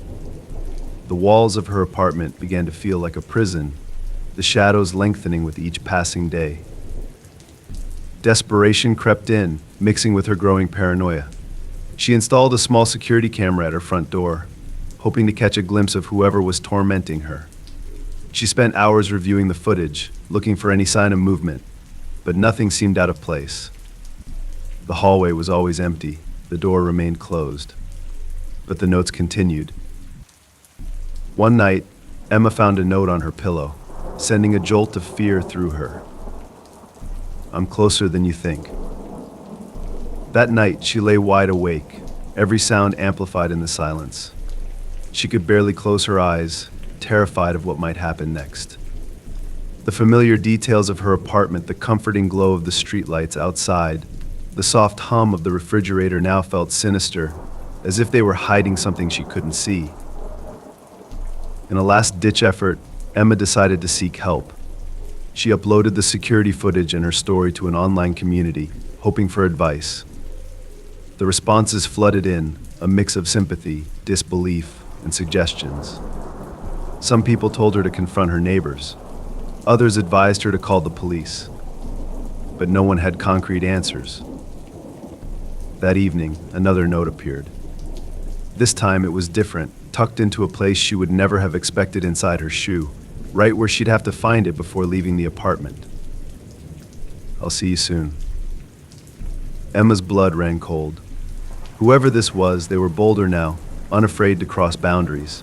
She couldn't shake the feeling that no matter what she did, this game of cat and mouse was far from over. The sun hung low in the sky, casting long shadows across the empty street as Lauren leaned against the cool brick wall of her favorite cafe. The familiar scent of coffee and baked goods filled the air, but today her stomach was heavy with something else in uneasy anticipation. Her brother Jason had just left to run a quick errand. She watched as he turned the corner, his backpack slung casually over one shoulder, completely unaware of what was about to happen. Lauren could remember the exact moment it happened. A sudden shout echoed through the street, followed by the sound of pounding footsteps. She pushed off the wall, her heart racing.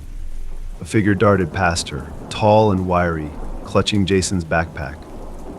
Panic surged through her as she realized that the bag held more than just his laptop. In school books it contained precious keepsakes, irreplaceable items that Jason always carried with him. Before Lauren could react, Jason was already in hot pursuit, shouting after the thief. The man glanced back, his face set in a wild expression, determination flashing in his eyes. Jason's long strides quickly closed the gap between them, but the thief had a head start. Lauren stood frozen, her mind racing with 1,000 thoughts. Should she run after them? Should she stay behind and call for help? The seconds stretched into what felt like hours as she watched them disappear around the corner. She took a deep breath and pushed through the cafe door, trying to steady herself. The world around her felt suddenly too quiet, too still. They reminded her of the tense moments in the top horror novels she had read, the calm before everything went terribly wrong. The street was bustling with people, but time seemed to slow down as Lauren scanned the area, desperately searching for any sign of Jason or the thief. Her thoughts raced as she considered what might happen if Jason caught up to the man. What if the thief was armed? What if Jason got hurt? It felt like one of those scary short stories to read online, where everything spirals out of control before you even know what's happening. With her heart pounding, Lauren hurried down the sidewalk, her feet moving faster than her thoughts. She rounded the corner, hoping to catch a glimpse of them, but the street was empty. The city, once alive with energy, now felt eerie and desolate. Jason, she shouted, her voice bouncing off the nearby buildings. Silence answered her. A growing sense of dread pooled in her stomach as she retraced their possible route. Each corner she turned held the promise of finding them, but time and again, she was met with nothing but empty streets.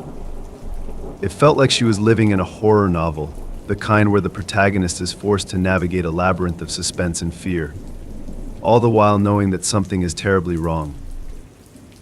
Lauren's phone buzzed in her hand, pulling her from her thoughts. She fumbled to answer it, hoping it was Jason, but it wasn't. A text from an unknown number appeared on the screen, the words sending a chill down her spine. I have your brother.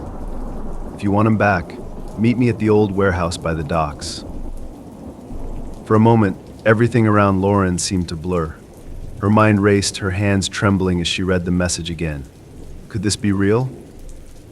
It felt like she had stepped into the plot of one of those slasher novels she loved, where the protagonist has to make life or death decisions in the face of unimaginable danger.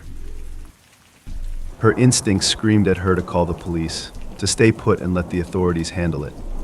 But another part of her, the part that couldn't bear the thought of Jason in danger, urged her to act. She couldn't just sit by and wait. With her heart pounding in her chest, Lauren made her decision. She grabbed her jacket and keys, ready to face whatever awaited her at the docks. The sun was sinking lower in the sky, casting an ominous orange glow over the city. It felt like the setting of a scary campfire story, the kind where the tension builds until the air is so thick with fear that you can barely breathe. The drive to the docks was a blur. Every turn felt like it was leading her further away from safety, deeper into a nightmare she couldn't wake from. The world outside the car window seemed foreign, twisted by her anxiety. She could hear her heartbeat in her ears, each thud reminding her that time was running out. When she finally arrived at the old warehouse, the area was eerily quiet.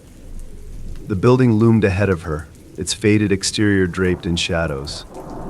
Lauren swallowed hard and stepped out of the car. The air was thick with dread, and every part of her screamed to turn back. But she couldn't. She made her way to the entrance, her hands trembling as she pushed open the heavy door. Inside, the warehouse was dark, the only light coming from the faint glow of the setting sun through the broken windows. It felt like the climax of one of those scary stories to read in the dark, the kind where you know the worst is just around the corner. Jason, she called out, her voice echoing in the empty space. No response, just silence. Her phone buzzed again, the glow of the screen illuminating the darkness. Another message from the same unknown number come inside. You're almost there. Lauren's pulse quickened. She took a deep breath, stepping further into the warehouse. Her footsteps echoed, each step amplifying the tension that hung in the air. Every shadow seemed to move, every sound magnified by the silence. It reminded her of the short horror stories to read online that always seemed to get under her skin, making her question every little thing around her. Suddenly, she heard a soft noise. It was faint, but unmistakable Jason's voice. Her heart raced as she followed the sound, pushing past old crates and abandoned equipment until she reached the back of the warehouse. There, in the dim light, she saw Jason tied to a chair, his eyes wide with fear. Lauren, he called out, struggling against his bonds. She rushed to him, her hands working quickly to untie the ropes. But just as she loosened the last knot, a voice echoed from the shadows. You shouldn't have come. Lauren spun around, her heart pounding as a figure stepped out of the darkness. If this story left you on the edge of your seat, don't forget to hit like. What would you do if you were in Lauren's situation? Share your thoughts in the comments below. I'd love to hear how you'd handle it. And if you enjoy scary stories to tell like this, make sure to subscribe for more heart-pounding tales. You won't want to miss what happens next. In the heart of the city, a sprawling park offered a quiet escape from the urban rush. On a crisp autumn afternoon, Mia decided to take a leisurely stroll, her feet crunching through the golden leaves that covered the ground. Her mind was elsewhere, drifting to the endless tasks that awaited her: work deadlines, social obligations, and the constant buzz of life. But here, in the serenity of the park, everything seemed to fade away.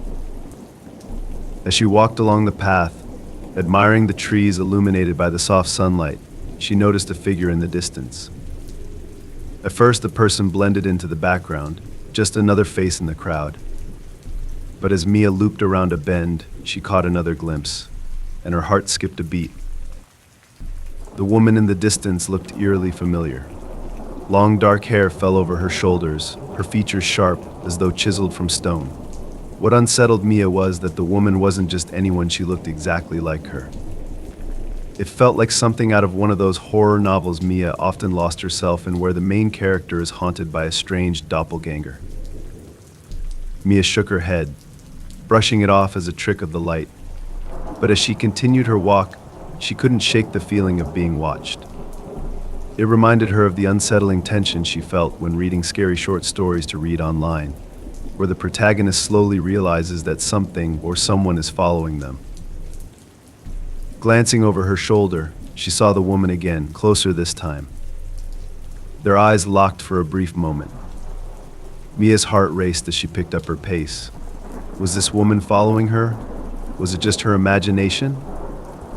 She tried to tell herself that this was a public park, filled with people, and it was nothing to worry about. But as she quickened her pace, so did the woman. Mia's breath caught in her throat. She had read plenty of scary stories to tell around a campfire growing up, and one thing she had learned was to trust her instincts. Something about this situation felt wrong. Every fiber of her being urged her to leave the park, but the rational side of her argued against it. Maybe it was just coincidence, she thought. Maybe this woman wasn't following her at all. Despite her attempts to rationalize it, the tension gnawed at her, just like the fear she'd felt while reading top horror novels. She walked faster, her eyes darting around, searching for an exit. The laughter of children and the distant hum of city life faded into the background as Mia's focus narrowed on the woman. The stranger matched her every movement, her long strides mirroring Mia's. Panic surged through Mia as she turned a corner, finding herself alone on a secluded path. Her heart pounded in her chest as the wind whispered through the trees, carrying with it an eerie sense of foreboding. It was like she had stepped into one of those scary stories to read in the dark, where the setting seems peaceful until everything goes wrong. Mia spun around, prepared to confront the woman. But when she turned, the woman was gone. The path behind her was empty, silent, as though the stranger had never been there at all. Mia stood frozen, her breath coming in short, shallow gasps. Had she imagined it? She took a few hesitant steps forward, glancing around, her nerves still on edge. That's when she heard a soft rustling behind her. Mia whipped around, her eyes wide, scanning the trees for any sign of movement. Her pulse quickened as the shadows seemed to lengthen around her, the once peaceful park now feeling like the setting of a slasher novel. And then she saw her. The woman was standing just a few feet away, partially hidden behind a tree. Her face was pale, almost ghostly, her eyes locked onto Mia's with an intensity that made her skin crawl. This wasn't normal. This wasn't right. Mia took a step back, her mind racing. This felt too real to be her imagination, but it also felt impossible. Who was this woman, and why did she look exactly like her?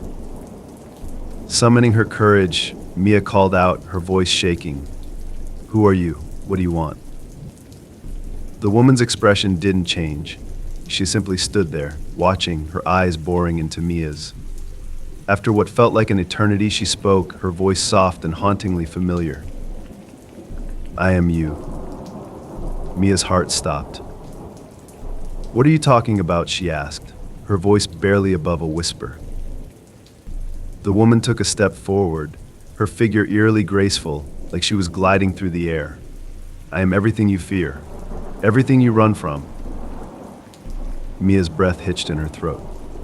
This wasn't real. This couldn't be real. It felt like she had stepped into the pages of one of those horror novels 2022 that kept her up at night, where the protagonist's darkest fears manifest before their eyes. The woman's gaze softened as she moved closer. "You can't run from yourself, Mia." Mia stumbled backward, her mind racing. What was happening? Was this a nightmare? She had read good horror novels before, but nothing had prepared her for this. Nothing had prepared her to face herself, literally. "I don't know what you are," Mia whispered, her voice trembling. "But you're not me." The woman smiled, a sad, knowing smile. "I am the part of you that you refuse to see. The part you've buried deep down, hoping it would disappear. But I'm still here, and I always will be." Mia's back hit the trunk of a tree, her escape route blocked. The woman stood before her, her presence overwhelming, like a mirror reflecting Mia's deepest insecurities. "You need to accept me," the woman said, her voice soft yet firm. "Only then can you be free." Mia felt tears prick at her eyes. The weight of the woman's words crushed her, forcing her to confront everything she had been avoiding. But as she stood there, face to face with her own fears, something shifted inside her. She realized that maybe, just maybe, this woman wasn't her enemy. Maybe she was her strength. Mia took a deep breath, her heart steadying. "What do I have to do?" The woman's smile softened. "You already know the answer." And just like that, the woman began to fade, her figure dissolving into the golden light of the park. Mia stood there, breathless, as the tension lifted, leaving her with a strange sense of peace. As the last rays of sunlight streamed through the trees, Mia understood. She wasn't running anymore. If this story gave you chills, don't forget to like this video. Have you ever confronted your deepest fears? Share your thoughts in the comments below. I'd love to hear your stories. And if you enjoy eerie tales like this, make sure to subscribe for more scary stories to read in the dark. There's plenty more to come. The soft hum of rain against the windows filled the room as Sophia curled up on her couch with a steaming cup of tea. It was her favorite time of year, cool autumn nights, perfect for losing herself in the pages of her favorite horror novels. The latest one she'd picked up, a bestseller among horror novels 2022, was gripping, filled with eerie tales of haunted houses and restless spirits. Tonight, though, something felt off. The house was too quiet. Sophia pushed the unsettling feeling aside and continued reading. Outside, the rain grew heavier, each drop drumming harder against the glass. Just as she was getting to a particularly tense chapter, her phone buzzed loudly on the coffee table, startling her. The screen lit up with an unknown number. She hesitated, staring at the phone. Who could be calling her so late? Normally, Sophia would ignore unknown numbers, but something compelled her to answer this time. Maybe it was curiosity, the same curiosity that always led her to scary stories to read in the dark stories that made her question the safety of her own surroundings. She answered, pressing the phone to her ear. Hello. For a moment, all she heard was static, a crackling that sent a chill down her spine. She was about to hang up when a voice, barely audible, broke through the noise. Sophia. Help me. Her heart stopped. She gripped the phone tighter. Who is this? She asked, her voice trembling. The static intensified, and then, just as quickly, it cut off. The line went dead. Sophia stared at the phone in disbelief, her mind racing. The voice had been so familiar. It sounded like her old college roommate, Sarah, someone she hadn't spoken to in years. She put the phone down, trying to shake off the creeping unease that settled over her. It was probably just a prank, or maybe she was imagining things. After all, she'd spent hours reading scary short stories to read online, the kind that made her jump at every sound. But deep down, Sophia couldn't let it go. There was something about that voice, it wasn't just a coincidence. She decided to text Sarah just to check in. Her fingers moved quickly over the screen as she typed a casual message. Hey Sarah, it's been a while. Are you okay? The minutes ticked by with no response. Sophia set her phone down, trying to focus on her book again, but the words blurred together as her mind kept returning to the call. The rain outside had slowed to a soft drizzle, the house now filled with an uncomfortable stillness. Then her phone buzzed again. She snatched it up quickly, her breath catching in her throat as she saw Sarah's name on the screen. A single message appeared. I need you. Sophia's pulse quickened. She typed a response, her hands shaking. Sarah, where are you? What's going on? The reply came almost instantly. The cabin. Please hurry. Sophia's heart dropped. The cabin. They hadn't been there in years. It was an old place deep in the woods where they used to escape during college breaks, sharing laughter and scary campfire stories late into the night. But those memories had long since faded, overshadowed by the tragic accident that happened during their last trip. After that night, none of them had ever gone back. Panic rose in Sophia's chest. She couldn't shake the sense of dread settling over her. Something was wrong. Very wrong. Without thinking, she grabbed her keys and jacket, bolting out the door. The drive to the cabin was long and treacherous, with the winding road slick from the rain.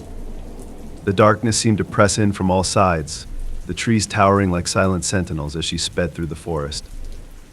The road felt endless, her headlights barely cutting through the thick fog. As she drove, memories of that last trip surfaced. Sarah, always the life of the party, laughing and telling everyone to lighten up as they huddled around the campfire. That was the night they told the scariest of all scary stories to tell about a girl who disappeared in the woods and was never seen again. None of them had known then that their own night would end in tragedy. When Sophia finally arrived at the cabin, it looked exactly as she remembered, worn, weathered, and abandoned. The air was thick with tension, and the moonlight cast eerie shadows over the clearing. She parked and stepped out of the car, her breath visible in the cool night air. The cabin loomed ahead, its windows dark and foreboding.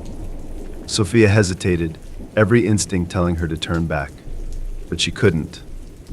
Not when Sarah had reached out to her. She couldn't leave her friend alone. With a deep breath, Sophia approached the cabin, the wooden steps creaking under her weight. She pushed open the door, the hinges groaning loudly in the silence. Inside, the cabin was cold, empty. Dust covered every surface, and the faint smell of damp wood lingered in the air. There was no sign of Sarah.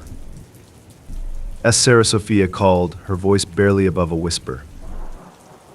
No answer. The only sound was the soft dripping of water from a leak in the roof. Sophia's heart pounded in her chest as she ventured deeper into the cabin, her eyes darting to every shadow, every corner. She reached the main room and froze. There, in the middle of the floor, was a single object, Sarah's old backpack, the same one she had brought on their last trip all those years ago. Sophia's hands trembled as she knelt down, unzipping it. Inside was a faded photograph of the two of them, taken on the day of their arrival at the cabin. They were smiling, carefree, unaware of the darkness that was about to unfold.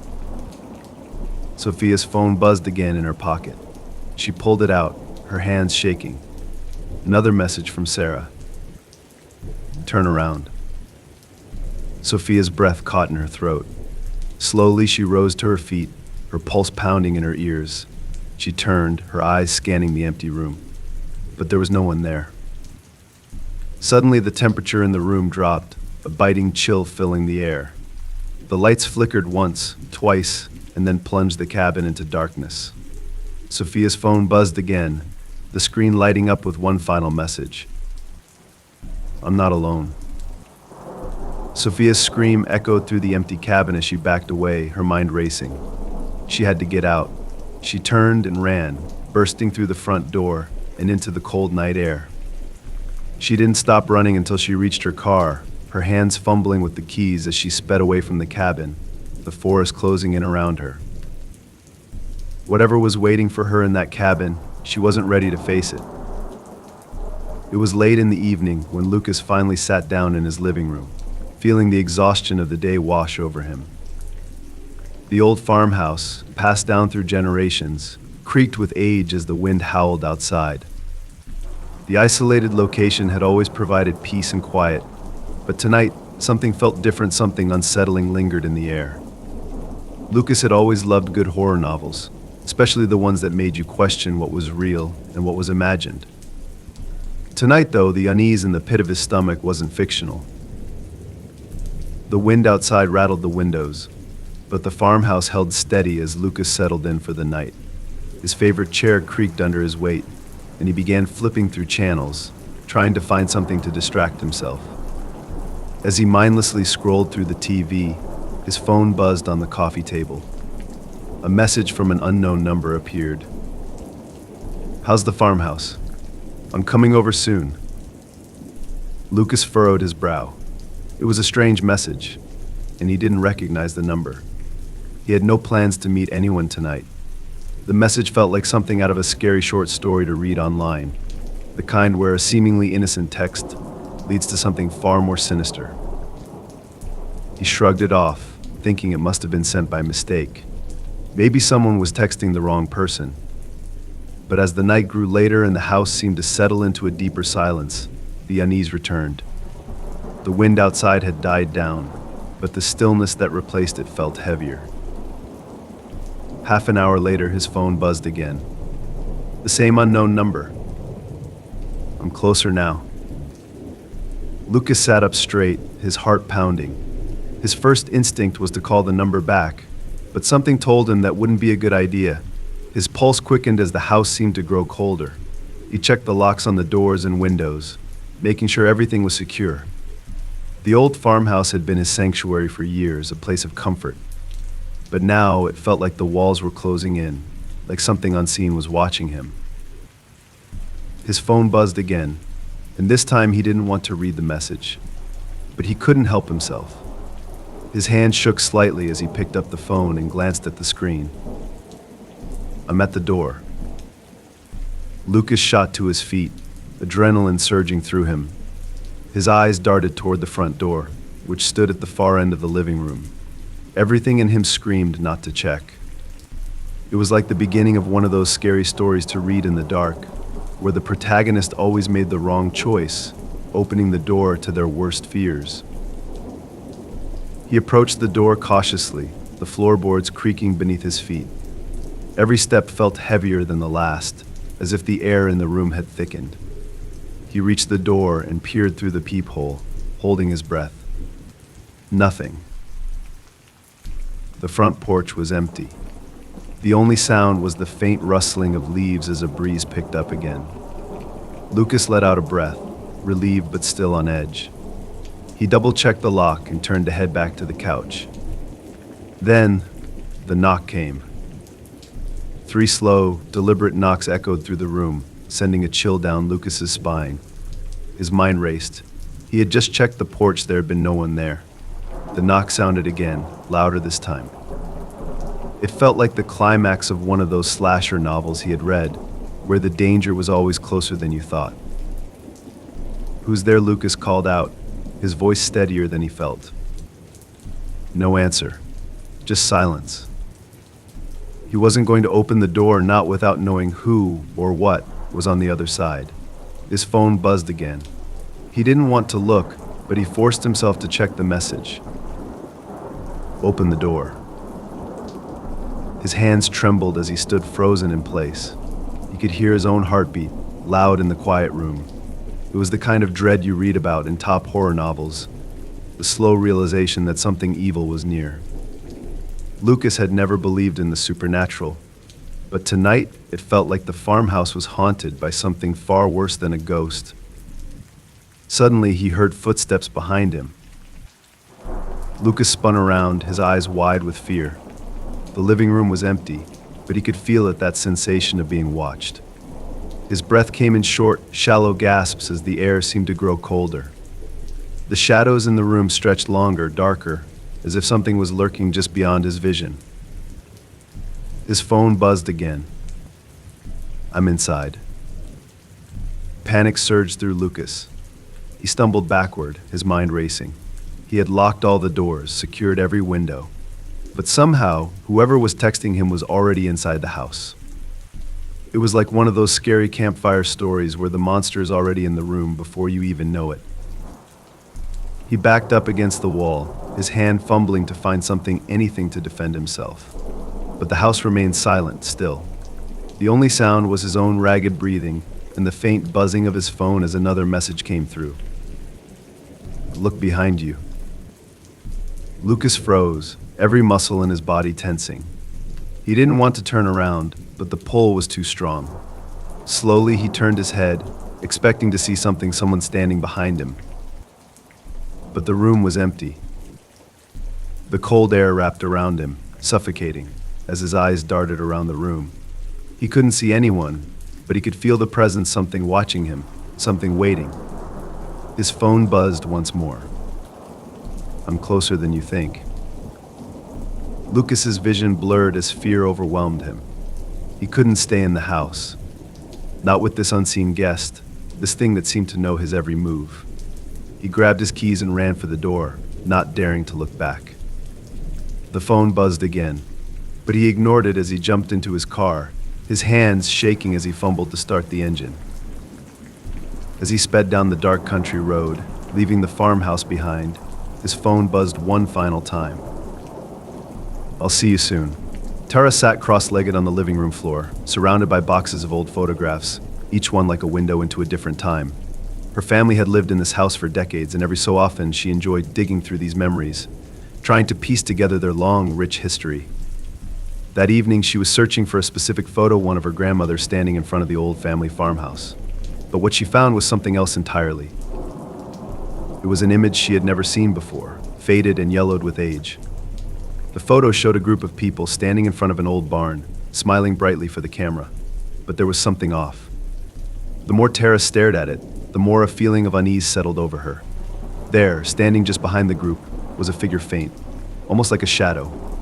At first she thought it was a trick of the light, but the longer she looked, the clearer it became. A woman, dressed in old-fashioned clothing, her face partially obscured, stood at the edge of the frame. Her eyes, though barely visible, seemed to stare directly at Tara. It reminded her of those scary short stories to read online, where something unsettling always lurked in the background, just waiting to be noticed. Tara's heart skipped a beat. She had gone through these boxes countless times, but she had never seen this photo before, and she certainly didn't remember anyone mentioning a mysterious figure in the family albums. She flipped the photo over, hoping for some clue, but the back was blank. No date, no names, just a faint smudge of ink. The farmhouse in the picture was her grandparents' old place, the one she had visited as a child. It had long since been abandoned, left to decay in the woods after her grandparents passed. Tara hadn't been back in years, not since her parents sold the property. But now, staring at the photo, a chill ran down her spine. Who was that woman? She quickly packed up the boxes, her hands trembling slightly.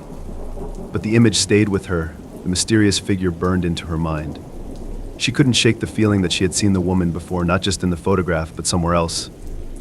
Maybe in the stories her grandmother used to tell her as a child, tales that seemed harmless at the time, but now took on a darker tone.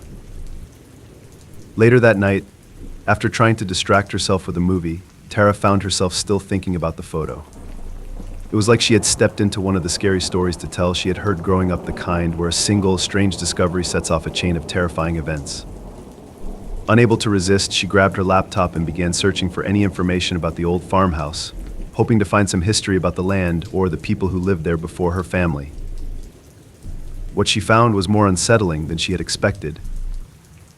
The farmhouse had been built in the late 1800s, and the land had changed hands several times before her grandparents bought it. According to local folklore, the area was rumored to be haunted. Tara's heart pounded as she read accounts of strange sightings, ghostly figures seen near the barn, disembodied voices heard in the woods. One name kept coming up: Lily Carpenter. Lily had lived in the farmhouse long before Tara's family had owned it. She was a widow, known for her reclusive nature. Some said she practiced strange rituals in the woods. Others claimed she never left the house after her husband's sudden death. But what sent a shiver down Tara's spine was the story of Lily's disappearance. One day she had simply vanished, leaving behind only whispers of ghostly sightings around the property. Tara's mind raced. The figure in the photo, could it be Lily? Was this one of those good horror novels she loved reading, where the past never truly stayed buried? She had to know more. Without giving herself time to second-guess the decision, Tara grabbed her keys and headed out to the farmhouse. It was only an hour's drive away, but it felt like she was traveling to another world once steeped in mystery and fear. As she drove down the winding roads, the sky grew darker, the trees casting long shadows across the narrow path. The house came into view, its roof sagging, windows boarded up, and the barn just visible in the distance. The air was heavy with the weight of forgotten memories, and the silence was deafening. It was like stepping into one of those horror novels where the protagonist returns to the place that holds the answers to their darkest fears. Tara parked the car and hesitated, staring at the house. Every instinct told her to leave, to turn back and forget about the photo. But she couldn't. Not now. She approached the front door, which creaked loudly as she pushed it open. The inside of the house was cold, the musty smell of decay filling the air. Her footsteps echoed through the empty rooms as she made her way to the back, where the barn stood just beyond the overgrown fields. As she stepped outside, the wind picked up, rustling the tall grass. Tara's heart raced as she approached the barn, the same one from the photograph. She could almost feel the eyes of the woman in the picture watching her, waiting for her to uncover the truth. The barn door groaned as she pulled it open, the dark interior swallowing her whole. She clicked on her flashlight, the beam cutting through the dust and shadows. The inside of the barn was empty, save for a few old tools and broken furniture. But something in the far corner caught her eye: an old mirror, its glass cloudy with age. She stepped closer, her reflection distorted in the cracked surface. And then she saw her, the woman from the photograph.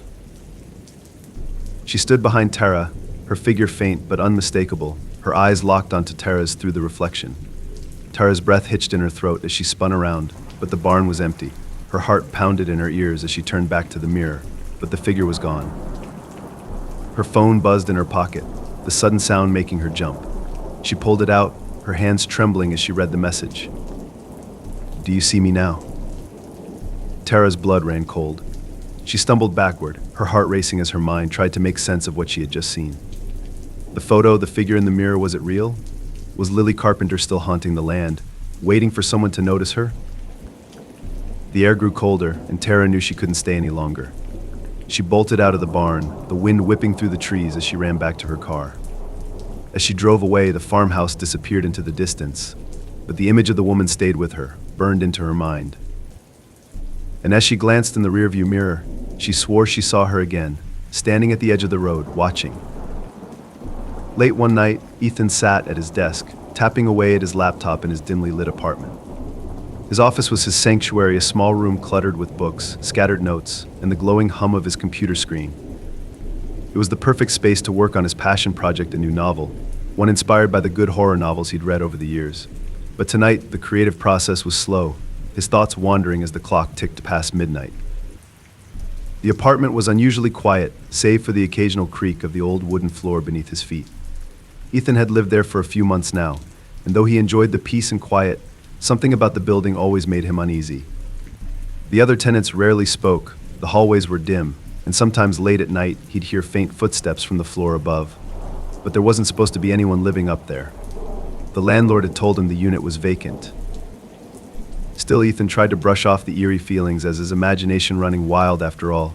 He'd been spending hours diving into short horror stories to read online and scary stories to tell, so it was no wonder his mind was playing tricks on him.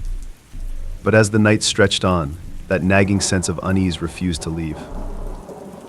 Around 2 a.m., just as Ethan was about to call it a night, something strange happened. The lights in his apartment flickered once, twice, and then went out completely, plunging the room into total darkness. Ethan groaned, annoyed. The power had been unstable in the building before, but this outage felt different, more sudden, like the lights had been intentionally snuffed out. He fumbled around in the dark, reaching for his phone. The screen illuminated his face as he pulled up his flashlight, casting long, eerie shadows across the room. He got up and headed toward the hallway to check the fuse box, hoping it was just a minor issue. But as he stepped into the hallway, a chill ran down his spine. The hallway was completely dark, not a single light shining from the other apartments. And yet, it didn't feel empty. Ethan's footsteps echoed as he made his way toward the electrical panel, his pulse quickening with every step. He couldn't shake the feeling that he wasn't alone. It was the same sensation he'd read about in horror novels, the creeping dread, the sudden awareness that someone or something was watching. He reached the fuse box and opened it, squinting in the dim light from his phone. To his confusion, none of the breakers were tripped. The power should have been on. He flipped a few switches back and forth, but nothing happened. His apartment, and the entire floor, remained shrouded in darkness. As he turned to head back to his room, Ethan's phone buzzed in his hand. He paused, glancing down at the screen. A text message appeared from an unknown number. "Stay out of the dark." Ethan's heart skipped a beat.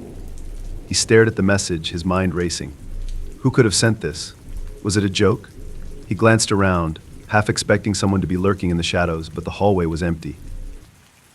"Hello," he called out, his voice echoing through the dark, empty corridor. No answer. Just silence. He took a deep breath and tried to rationalize the situation. Maybe it was a prank. Maybe someone in the building was messing with him. But as he made his way back to his apartment, his phone buzzed again. "I see you." Ethan's blood ran cold. He whipped around, shining the light from his phone down the hallway. There was no one there, just the long stretch of darkness. His heart raced as he backed into his apartment, locking the door behind him. He had never believed in the supernatural, but tonight, it felt like something from one of those scary stories to read in the dark was unfolding in real life. His phone buzzed again, the glow of the screen casting an eerie light in the dark room. "Don't turn off the light." Ethan's hands shook as he held his phone, glancing around the room. But there was no light, just the faint glow of his phone screen. He tried to shake off the fear gripping him, but the messages felt too real, too personal. Suddenly, he heard a faint noise behind him, a soft creak, like the sound of someone shifting their weight. Ethan's breath hitched in his throat as he slowly turned around, his phone held out in front of him like a shield. The light from the screen flickered across the room, illuminating the shadows as they seemed to stretch toward him. There, in the corner of the room, something moved. His pulse raced as he pointed the light directly at the corner. For a moment, he saw nothing. But then, just as he was about to relax, a figure stepped forward, tall, dark, and faceless, like a shadow come to life. Ethan stumbled back, his heart pounding in his chest. The figure didn't move, didn't speak. It simply stood there, watching him, its presence filling the room with an overwhelming sense of dread. He bolted for the door, fumbling with the lock as his hands shook. His phone buzzed one more time, the message burning into his mind. It's too late. The room grew colder, and Ethan could feel the figure's presence looming behind him. He forced the door open and ran into the hallway, his footsteps echoing through the empty building. His heart pounded as he made his way down the stairs, the darkness pressing in from all sides. The air felt thick, suffocating, as if the entire building was alive, feeding off his fear. As he burst through the front door of the apartment complex and into the cool night air, he didn't stop running until he reached the street. Panting, he glanced back at the building, half expecting to see the figure standing in one of the windows, watching him leave. But the windows were dark, and the building was silent. His phone buzzed again, and he hesitated before looking at the screen. A single message from the same unknown number appeared. "See you soon." The late evening sun cast a reddish hue over the highway as Julia drove home from her weekend getaway. The roads were mostly empty, with only a few cars speeding by in the opposite direction. Her hands gripped the steering wheel, her thoughts wandering between the peaceful days she had spent in the countryside and the good horror novels she had devoured during her stay. The thought of curling up with another scary short story to read online when she got home made the long drive ahead feel a little less tedious. As the sky darkened and the stars began to peek through, Julia noticed something strange. In her rear-view mirror, the outline of a car appeared, its headlights off, but still close enough for her to see the silhouette. She frowned, adjusting the mirror to get a better look, but the vehicle was just a shadow in the distance. It wasn't uncommon for drivers to forget their headlights, but something about this car unsettled her. She sped up, hoping to put some distance between them, but the car stayed with her, keeping its distance but never falling too far behind. The situation reminded her of the scary stories to read in the dark that always left her wondering what might be lurking just out of sight. The road stretched endlessly before her, winding through the forest with no signs of civilization for miles. Julia tried to focus on the road, telling herself it was nothing, just another driver heading home. But the eerie feeling in her stomach wouldn't leave. Another glance in the rearview mirror made her heart skip a beat. The car was closer now. Still no headlights. Just the dark silhouette, trailing her, almost like a predator stalking its prey. She felt the hairs on the back of her neck stand up. The darkness around her seemed to close in, and the familiar comfort of driving alone was replaced with a creeping sense of dread. Trying to shake off the feeling, Julia turned on the radio, hoping to distract herself with some music. But no matter what station she tuned into, all she could hear was static. The sound crackled through the speakers, adding to her growing sense of unease. It felt like the beginning of one of those slasher novels where the tension builds and builds and builds until it's too late. The car behind her suddenly accelerated, getting even closer. Panic surged through Julia as she pressed harder on the gas, her heart pounding in her chest. Why wasn't the driver passing her? Why had they been following her for so long? Her phone buzzed on the passenger seat, startling her. She glanced down quickly, noticing a message from an unknown number. With trembling hands, she unlocked her phone and read the text. "Why are you speeding?" Julia's blood ran cold. She looked back at the road, her pulse racing. How could anyone know she was speeding? She checked the rearview mirror again. The car was still there, looming behind her like a shadow. Her mind raced with possibilities, each one more terrifying than the last. Was the driver watching her? Had they somehow hacked into her phone? Or was this something far more sinister? The road ahead was still empty, stretching out into the dark forest. Julia pressed her foot down harder on the accelerator, desperate to put some distance between herself and the car. But no matter how fast she went, the car followed, matching her speed perfectly. The headlights remained off, the silhouette a constant presence in her rearview mirror. Her phone buzzed again. Another message from the unknown number. "You can't outrun me." Julia's heart pounded in her chest as fear gripped her. This wasn't a prank. This was real. She was being followed. The road curved sharply ahead, and as she swerved around the bend, she made a decision. There was a rest stop a few miles up the road. She would pull over there, get out, and call for help. There had to be other drivers there. Someone would help her. She sped around the curve, her breath coming in short, ragged gasps. The rest stop came into view, a dimly lit parking lot with a few cars scattered around. Relief washed over her as she pulled in, her tires screeching slightly as she parked under a flickering streetlight. For a moment, she sat there, her hands gripping the steering wheel, her knuckles white with fear.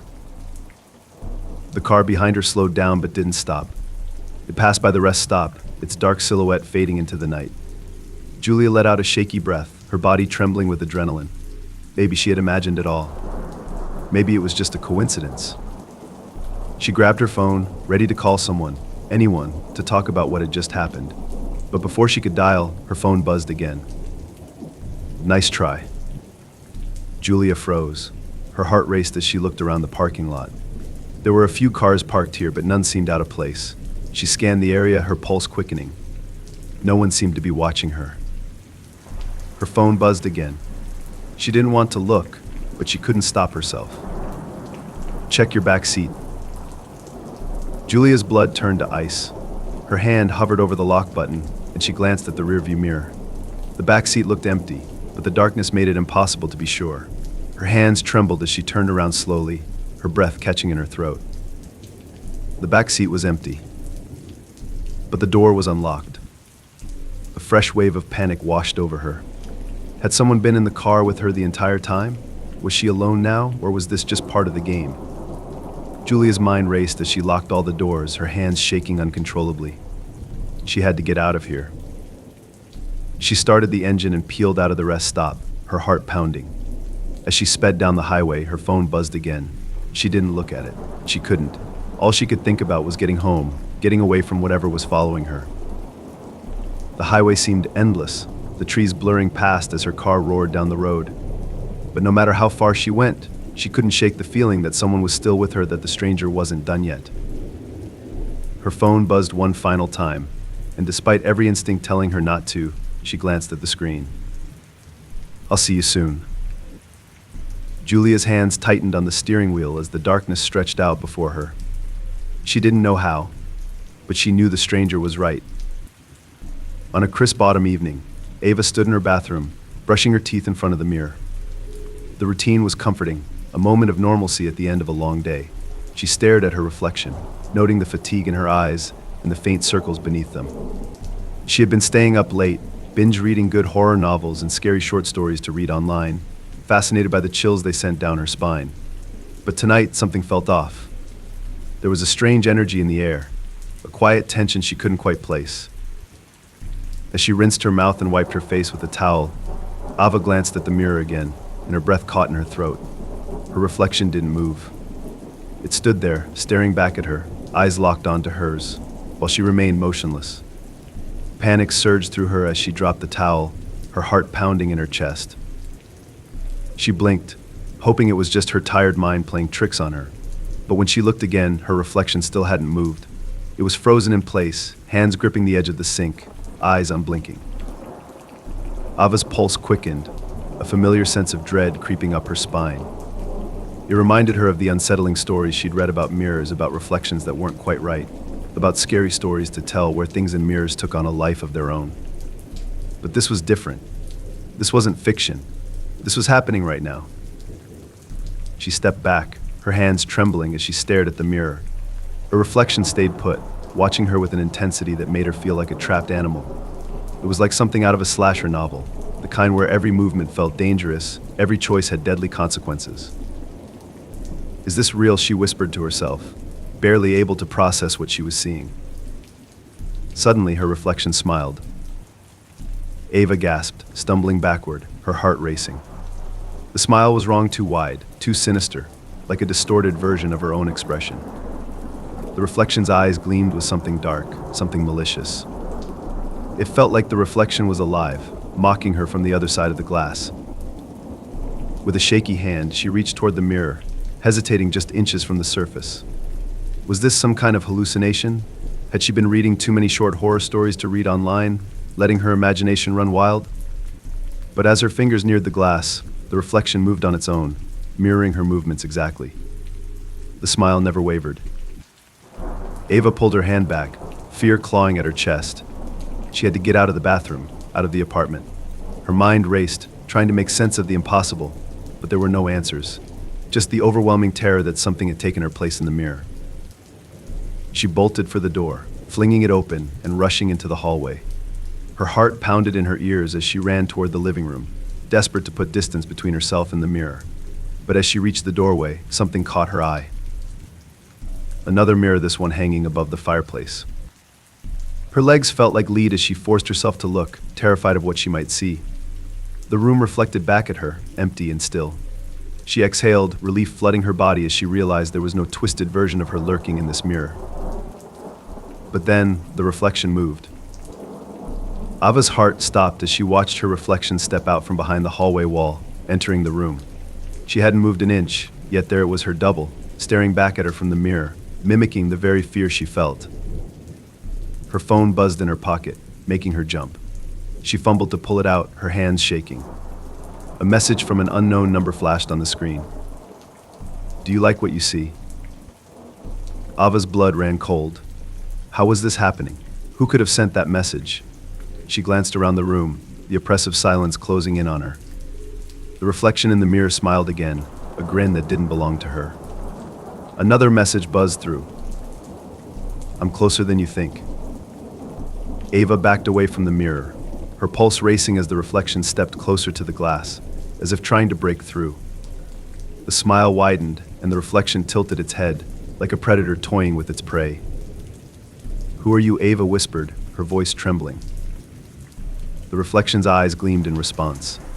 Suddenly, the lights flickered, and the room plunged into darkness. Ava's breath hitched as the silence thickened around her. In the darkness, she could feel it, the presence of her reflection, watching her, waiting. Her phone buzzed one more time. "Turn around." Terror gripped her chest as she stood frozen in place. She didn't want to turn around. She didn't want to know what was standing behind her. But the pressure was overwhelming, the feeling of eyes boring into her back. Slowly, with shaking hands, Ava turned. There, just inches away from her, stood the reflection. It wasn't in the mirror anymore. Ava screamed, stumbling back as the reflection took a step forward, its smile stretching impossibly wide. The lights flickered back on for a brief second, revealing the twisted version of herself standing in the middle of the room, staring at her with empty eyes. Then, the lights went out again. Ava's scream echoed through the apartment, swallowed by the darkness. If this story gave you chills, don't forget to hit like. What would you do if your reflection didn't move with you? Share your thoughts in the comments below. I'd love to hear what you think about this terrifying twist. And if you enjoy scary stories to read online, be sure to subscribe for more creepy tales that will leave you questioning what's real and what's not. You won't want to miss what's coming next. It was past midnight when Connor heard the noises again. He had been trying to focus on his work, but the persistent sound from the basement kept pulling his attention away. At first, he thought it was just the creaky old house settling, but this was different. It was faint, like a whisper, a low, murmuring voice that seemed to rise up through the floorboards. Sitting in his study, Connor strained to listen, but the sound was too soft to make out clearly. He glanced over at the door leading to the basement, a creeping sense of dread washing over him. It reminded him of the good horror novels he loved reading, the ones where the protagonist starts to notice little things out of place, leading to something far worse. The house had always been quiet, almost too quiet, and ever since he'd moved in, he couldn't shake the feeling that something was off. His friends had joked that it was haunted, feeding into his love for scary short stories to read online, but Connor had always shrugged it off. Ghosts weren't real, and old houses made noises. Simple as that. Or so he thought. Tonight, though, the sounds were different, persistent. It wasn't just random creaks or groans from the old pipes. It was almost like a conversation. He stood up, curiosity getting the better of him, and slowly made his way to the basement door. The air in the house felt heavier as he approached, the hairs on the back of his neck standing on end. The basement had always made him uneasy. It was unfinished, cold, and damp, the kind of place where the walls seemed to absorb the darkness. But tonight there was something more, a palpable sense of fear. Connor hesitated, his hand hovering over the doorknob. He'd read enough scary stories to tell to know that this was the part where things usually took a turn for the worse. But this was real life. And real life wasn't like a slasher novel where the danger was always lurking just around the corner. Right? Taking a deep breath, he opened the door. The cool, musty air from the basement hit him as he flicked on the light. The single bulb at the top of the stairs cast long shadows over the concrete steps. Slowly, Connor descended, his heart pounding in his chest. The voices grew louder. As he reached the bottom of the stairs, he paused, listening intently. It was clearer now, two voices, speaking in hushed tones, though the words were indistinguishable. Connor's pulse quickened as he scanned the basement, his eyes darting to every dark corner. But it was empty. There was no one there. His phone buzzed in his pocket, startling him. He pulled it out, the glow of the screen illuminating his face in the dim light. A message from an unknown number appeared on the screen. "Are you alone?" Connor's breath caught in his throat. He glanced around the empty basement, the cold seeping into his bones. His fingers trembled as he typed a response. "Who is this?" The reply came almost instantly. "You shouldn't have gone down there." Connor's heart pounded in his ears. He backed up toward the stairs, his eyes locked on the shadows that seemed to grow darker with each passing second. The air in the basement felt thick, suffocating, like something unseen was closing in on him. His phone buzzed again. "They're watching you." A chill ran down his spine as he slowly turned, his gaze falling on the far corner of the basement. There, in the shadows, something moved. His breath caught as he stared into the darkness, the low murmur of voices growing louder, more insistent. He wanted to run, but his legs felt rooted to the spot. His phone buzzed again, and though he didn't want to look, he couldn't stop himself. "Don't turn around." Connor's hands shook as he turned back toward the stairs. His instincts screamed at him to get out, to run, but he felt paralyzed. The voices were clearer now, though he still couldn't understand the words. It felt like a conversation happening just out of reach, like something from one of those scary stories to read in the dark, where the true horror wasn't what you saw but what you felt. Suddenly, the light above him flickered and went out, plunging the basement into complete darkness.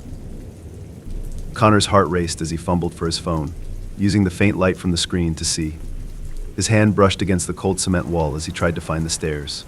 His breath came in short, panic bursts as the voices surrounded him, whispering from every corner of the room. His phone buzzed one last time, and with trembling hands, he glanced at the screen. "They're behind you." Connor froze.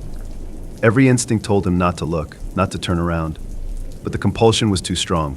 Slowly, he turned his head, the faint glow from his phone casting eerie shadows on the walls.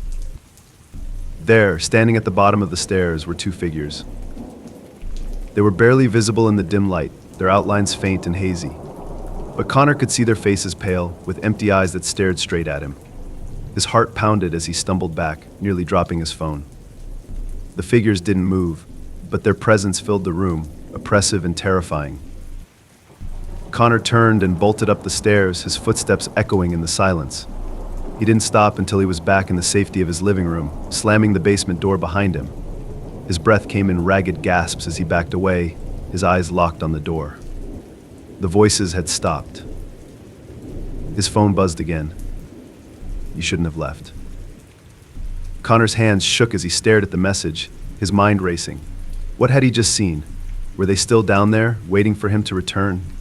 He glanced at the basement door, the feeling of dread still heavy in the air. He wasn't going back down there, not tonight, maybe not ever. If this story made you think twice about your basement, don't forget to like this video. Have you ever heard something you couldn't explain? Tell me in the comments, I'd love to hear your stories. And if you're a fan of scary stories to read online, make sure to subscribe for more eerie tales. There's always something waiting in the dark. Leah had always hated the attic. Growing up, she avoided it at all costs, its dusty corners and dark shadows fueling her childhood imagination. Even as an adult, she couldn't shake the eerie feeling that clung to the place. But when her parents passed away and left her the family home, it became her responsibility to clean it out. One rainy afternoon, Leah found herself standing at the bottom of the attic stairs, staring up at the darkened space. The flashlight in her hand flickered slightly as she took a deep breath and climbed the creaky wooden steps. The attic was exactly as she remembered it, cobwebbed and cluttered, filled with old boxes, forgotten memories, and the strange sense that she wasn't alone. The room was thick with dust, the air stale and heavy. Leah's flashlight swept across the room, illuminating old furniture, picture frames, and family heirlooms. She had come to clean things out, but now, standing here, all she could think about were the scary short stories to read online she'd been obsessed with lately. Those stories always had attics dark, forgotten places where things that shouldn't exist lurked in the shadows. As she rummaged through the boxes, Leah stumbled upon something unexpected, an old porcelain doll, tucked away in the corner of the attic, its lifeless eyes staring up at her. The doll was dressed in an antique lace gown, its face cracked in several places. A shiver ran down Leah's spine as she stared at it. She didn't remember ever owning a doll like this. She picked it up carefully, the porcelain cold and unsettling to the touch. The doll's expression was blank, but its eyes seemed to follow her as she moved around the room. It reminded her of the scary stories to tell she'd read growing up, the kind where cursed objects always carried a dark history with them.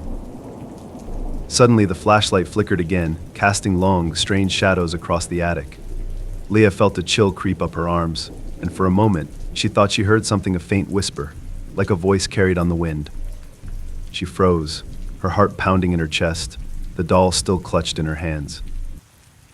"Hello," she called out, her voice trembling in the empty attic. There was no reply, just silence. Leah shook her head, trying to calm her nerves. It was an old house, of course it would make noises. She was just letting her imagination get the better of her. She had been reading too many good horror novels, and now her mind was playing tricks. But the doll felt heavy in her hands, too real, too cold. She placed it back in the corner and quickly moved to another box, hoping to distract herself from the growing sense of unease. But as she worked, she couldn't shake the feeling that the doll was watching her. An hour later, Leah had barely made a dent in the clutter. The rain outside had intensified, the sound of it pounding against the roof. She decided to take a break, heading downstairs to make herself some tea. But as she left the attic, she glanced back at the doll one more time, its cracked face barely visible in the fading light. Something about it seemed wrong, like it was waiting for her to leave. In the kitchen, the warmth of the tea calmed her nerves. She sat by the window, watching the rain fall in sheets, the sound oddly soothing. Maybe she had imagined it all. Maybe the attic was just as creepy as she remembered, and her mind had filled in the rest. But then her phone buzzed. Leah glanced down, expecting a message from a friend, but her stomach dropped when she saw the text. "Why did you leave me?" The number was unknown. Her heart skipped a beat as she stared at the message, her mind racing. Who could have sent this? No one knew she was at the house, and even if they did, who would send such a message? Her fingers trembled as she typed back. "Who is this?" The reply came almost instantly. "Come back." Leah's pulse quickened as dread settled over her. She stood up from the table, her eyes drifting toward the door that led back upstairs. Every part of her wanted to ignore the text, to leave the attic alone, but she couldn't. Something was drawing her back. Against her better judgment, Leah climbed the stairs again, her hand shaking as she reached for the attic door. It creaked open, revealing the dim, cluttered room once more. The air felt colder than before, the shadows longer and more menacing. She stepped inside, the floorboards creaking under her weight.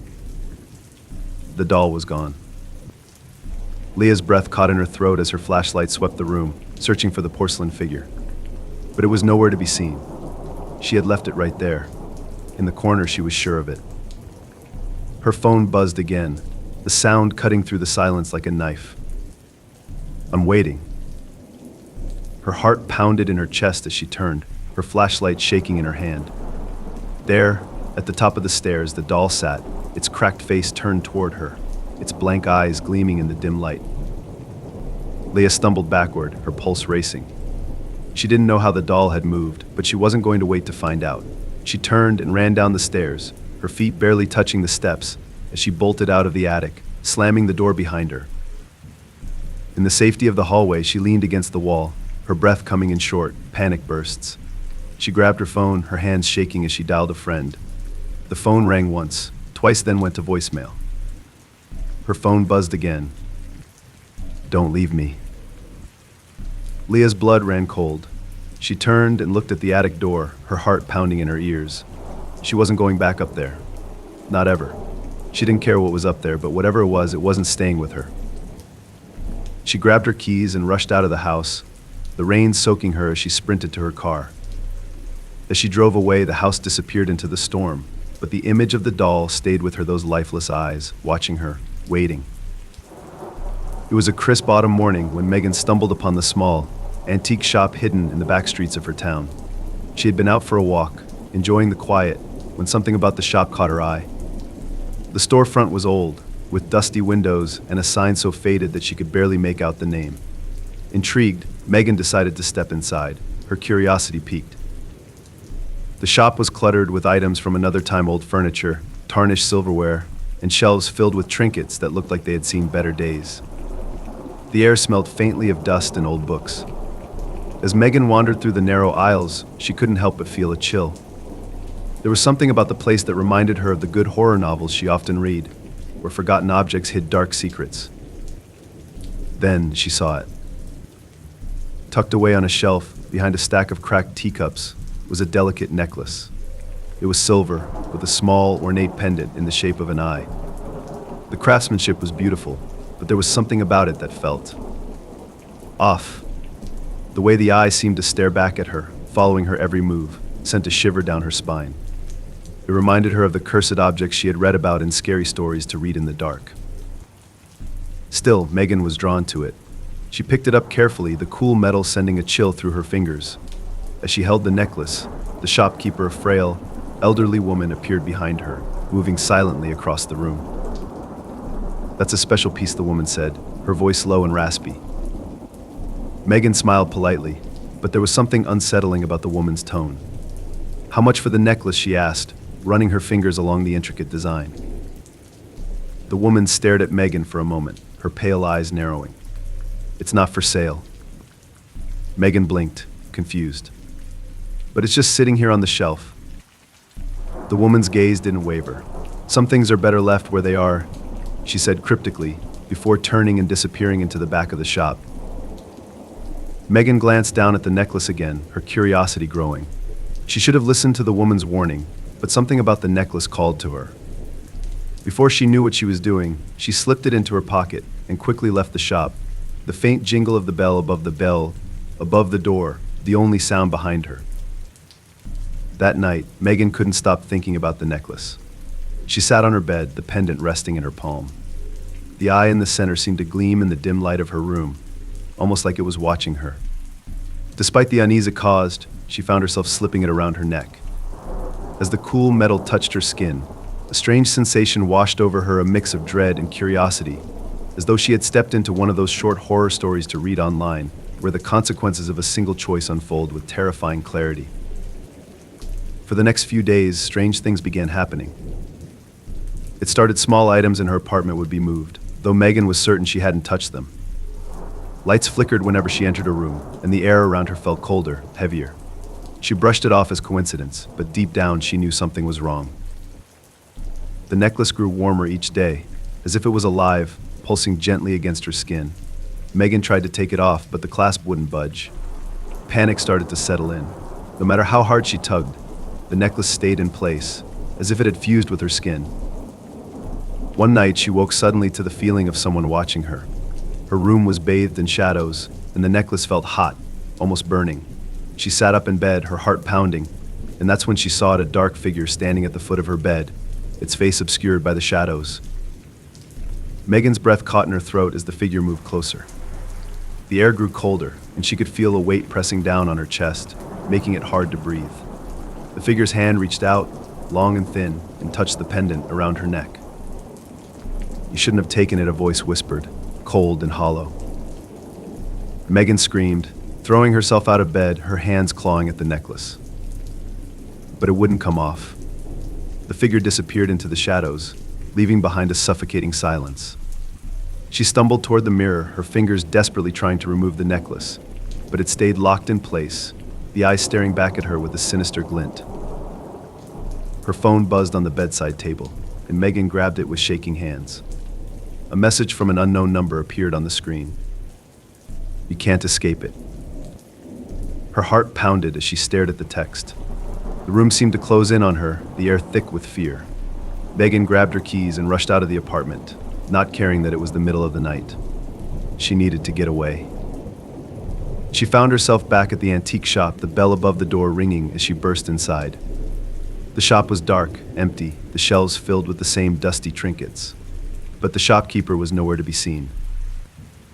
"Please," Megan called out, her voice trembling. "I need help." The silence in the shop was deafening. She wandered through the aisles, her heart racing, her hands still tugging at the necklace. The old woman was gone, but Megan could feel the weight of unseen eyes watching her, just like in the scary campfire stories she had grown up hearing, where cursed objects always came with a terrible price. Her phone buzzed again, and she glanced at the screen, her stomach twisting in fear. It's too late. Megan turned toward the back of the shop, and there, standing in the shadows, was the shopkeeper. The old woman's pale eyes gleamed as she stepped forward. "You should never have taken it," the woman whispered, her voice barely audible. "The curse is yours now." Megan's breath caught in her throat as the woman reached out, her cold fingers brushing against the pendant. The necklace grew hotter, searing Megan's skin, but she couldn't move, frozen in place by the weight of the curse. "You belong to it now," the shopkeeper said, her voice soft and full of finality. And then the lights in the shop flickered, plunging the room into darkness. Carter had lived in his new house for a few months before he discovered the hidden door. The house was old over a century, by his best guess, and full of creaky floorboards and narrow hallways that reminded him of the good horror novels he used to read. The attic was the last place he'd gotten around to exploring, but after hearing strange noises in the night, he decided to check it out.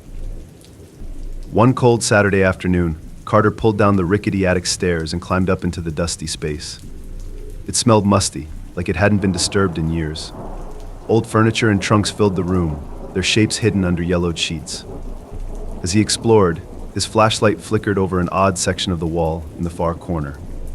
The paneling didn't match the rest of the room. Curious, he ran his hand over the surface, and to his surprise, it moved. A door. His heart skipped a beat. This wasn't on the house's blueprint. There was no mention of a secret room. It reminded him of one of those scary short stories to read online, where a hidden door leads to something terrible, something that should have stayed hidden. Carter hesitated before opening it. The air felt heavier now, like something was waiting behind that door. He almost turned back but couldn't resist the pull of curiosity. His fingers fumbled with the latch, and the door creaked open, revealing a narrow passage leading into darkness. A chill ran down his spine as he stepped inside, the musty air thick with dust. His flashlight flickered, casting eerie shadows along the narrow corridor. At the end of the passage was a small room, barely bigger than a closet.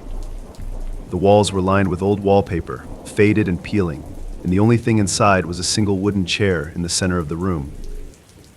Carter's breath caught in his throat as he stepped inside.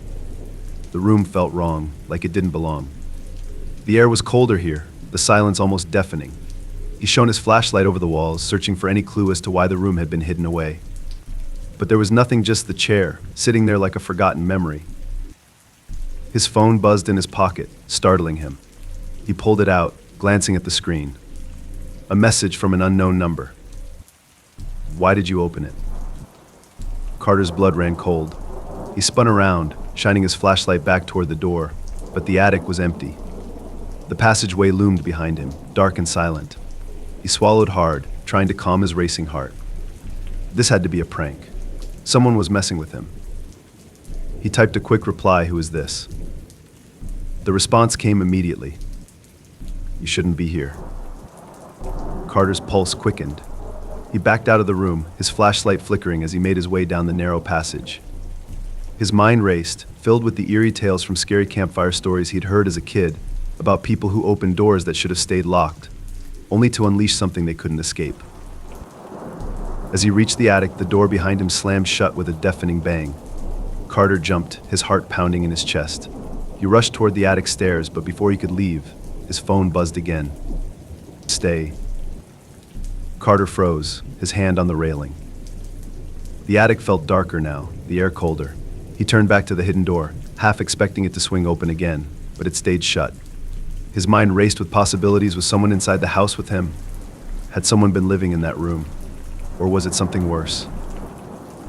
The old stories about haunted houses came rushing back, scary stories to read in the dark where forgotten rooms held more than just old furniture. He had always laughed them off, but now, standing alone in the attic, he wasn't so sure. His phone buzzed again, the screen casting an eerie glow in the dim attic.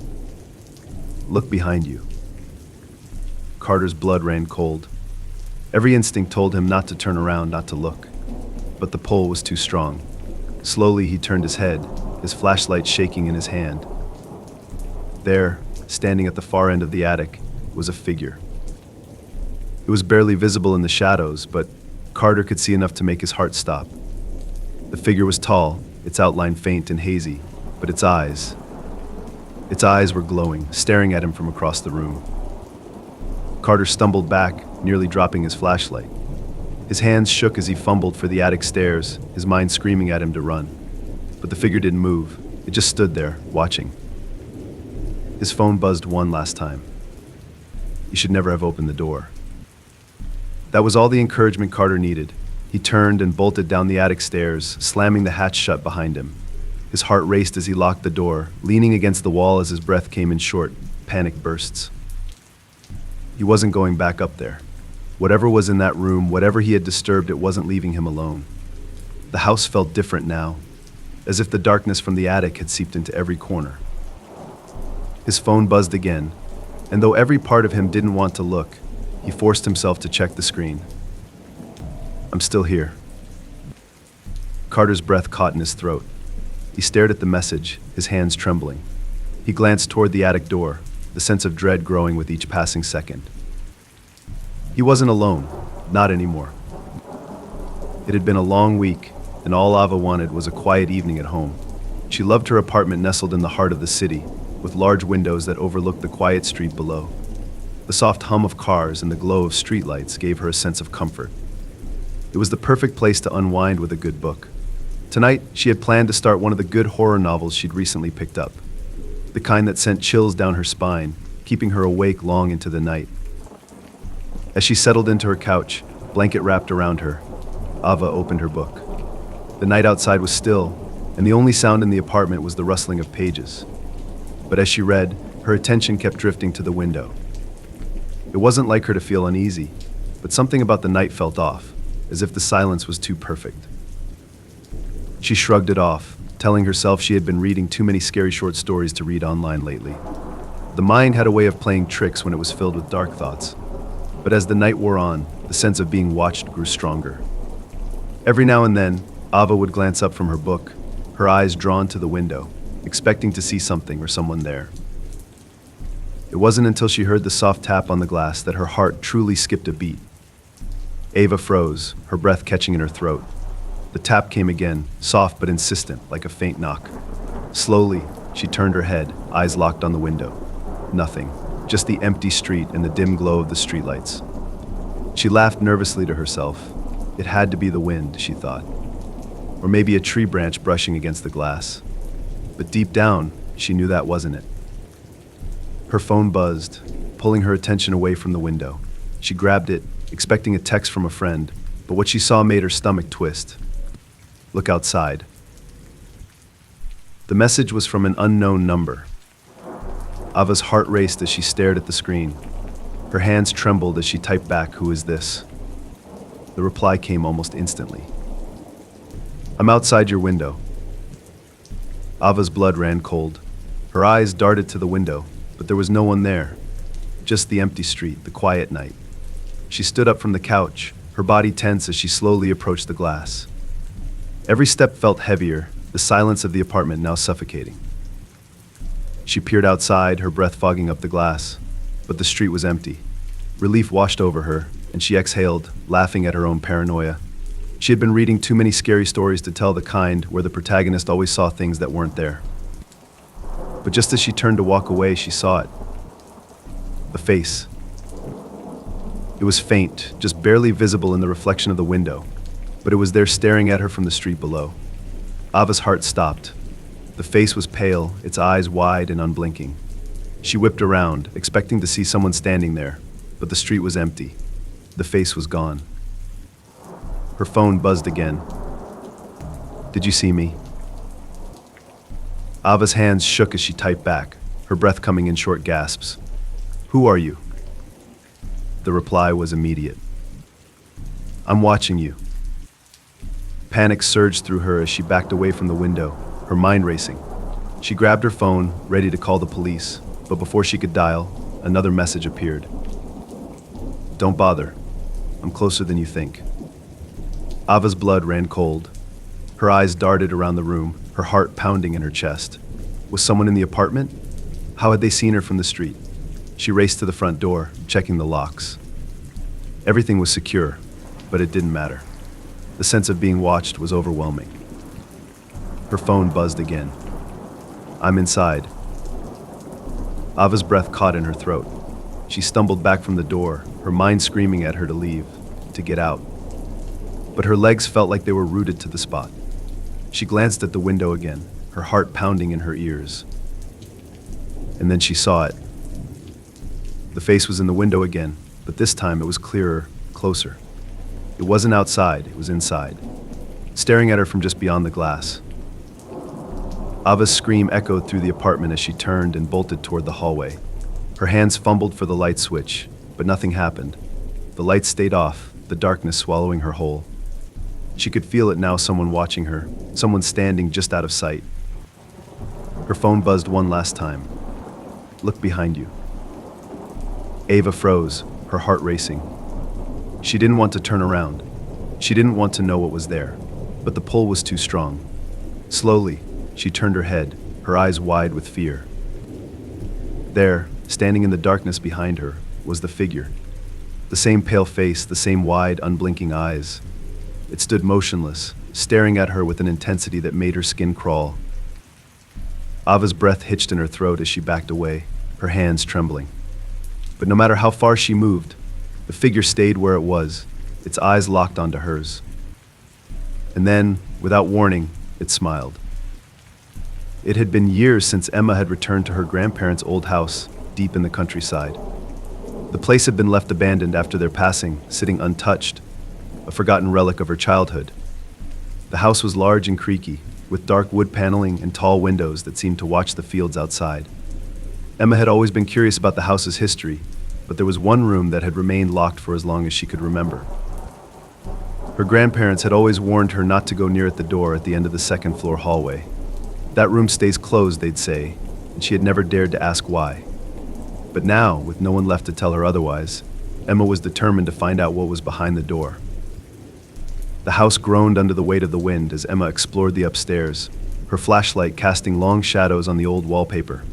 The place had been left exactly as it was when her grandparents lived there, furniture draped in sheets, dust thick on every surface.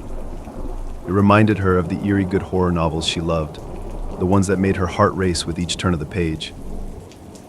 She made her way to the end of the hallway, her breath catching in her throat as she stood before the door. It was just as she remembered, old, painted white, and strangely out of place compared to the rest of the house. She hesitated, her hand hovering over the brass doorknob. What could be behind it? Her imagination had run wild over the years, fueled by the scary stories to read in the dark she devoured. Taking a deep breath, Emma turned the knob. To her surprise, the door opened easily, the hinges creaking loudly as it swung inward. The room beyond was dark, and a rush of cold air sent a shiver down her spine. She stepped inside, her flashlight illuminating the space. The room was empty, no furniture, no decorations, just a small window at the far end, covered in dust. But something about it felt wrong. The air was thick, heavy, with an unsettling energy. It was as if the room had been waiting for her. As she shone her flashlight around, something on the floor caught her eye. There, in the middle of the room, was a single object, a key, old and tarnished, lying in the dust. Emma's pulse quickened as she bent down to pick it up. The moment her fingers touched the cold metal, the door behind her slammed shut with a deafening bang. Emma jumped, her heart racing as she spun around. The door was closed, and the room had grown even colder. She rushed to the door, her hands fumbling with the knob, but it wouldn't budge. Panic surged through her as she pulled harder, but it was no use. Her phone buzzed in her pocket, startling her. She pulled it out, her hands trembling. A message from an unknown number appeared on the screen. "You shouldn't have opened it." Emma's breath caught in her throat. She stared at the message, her mind racing. Who could have sent this? Was someone watching her? She backed away from the door, her flashlight flickering in the dim light. Another buzz.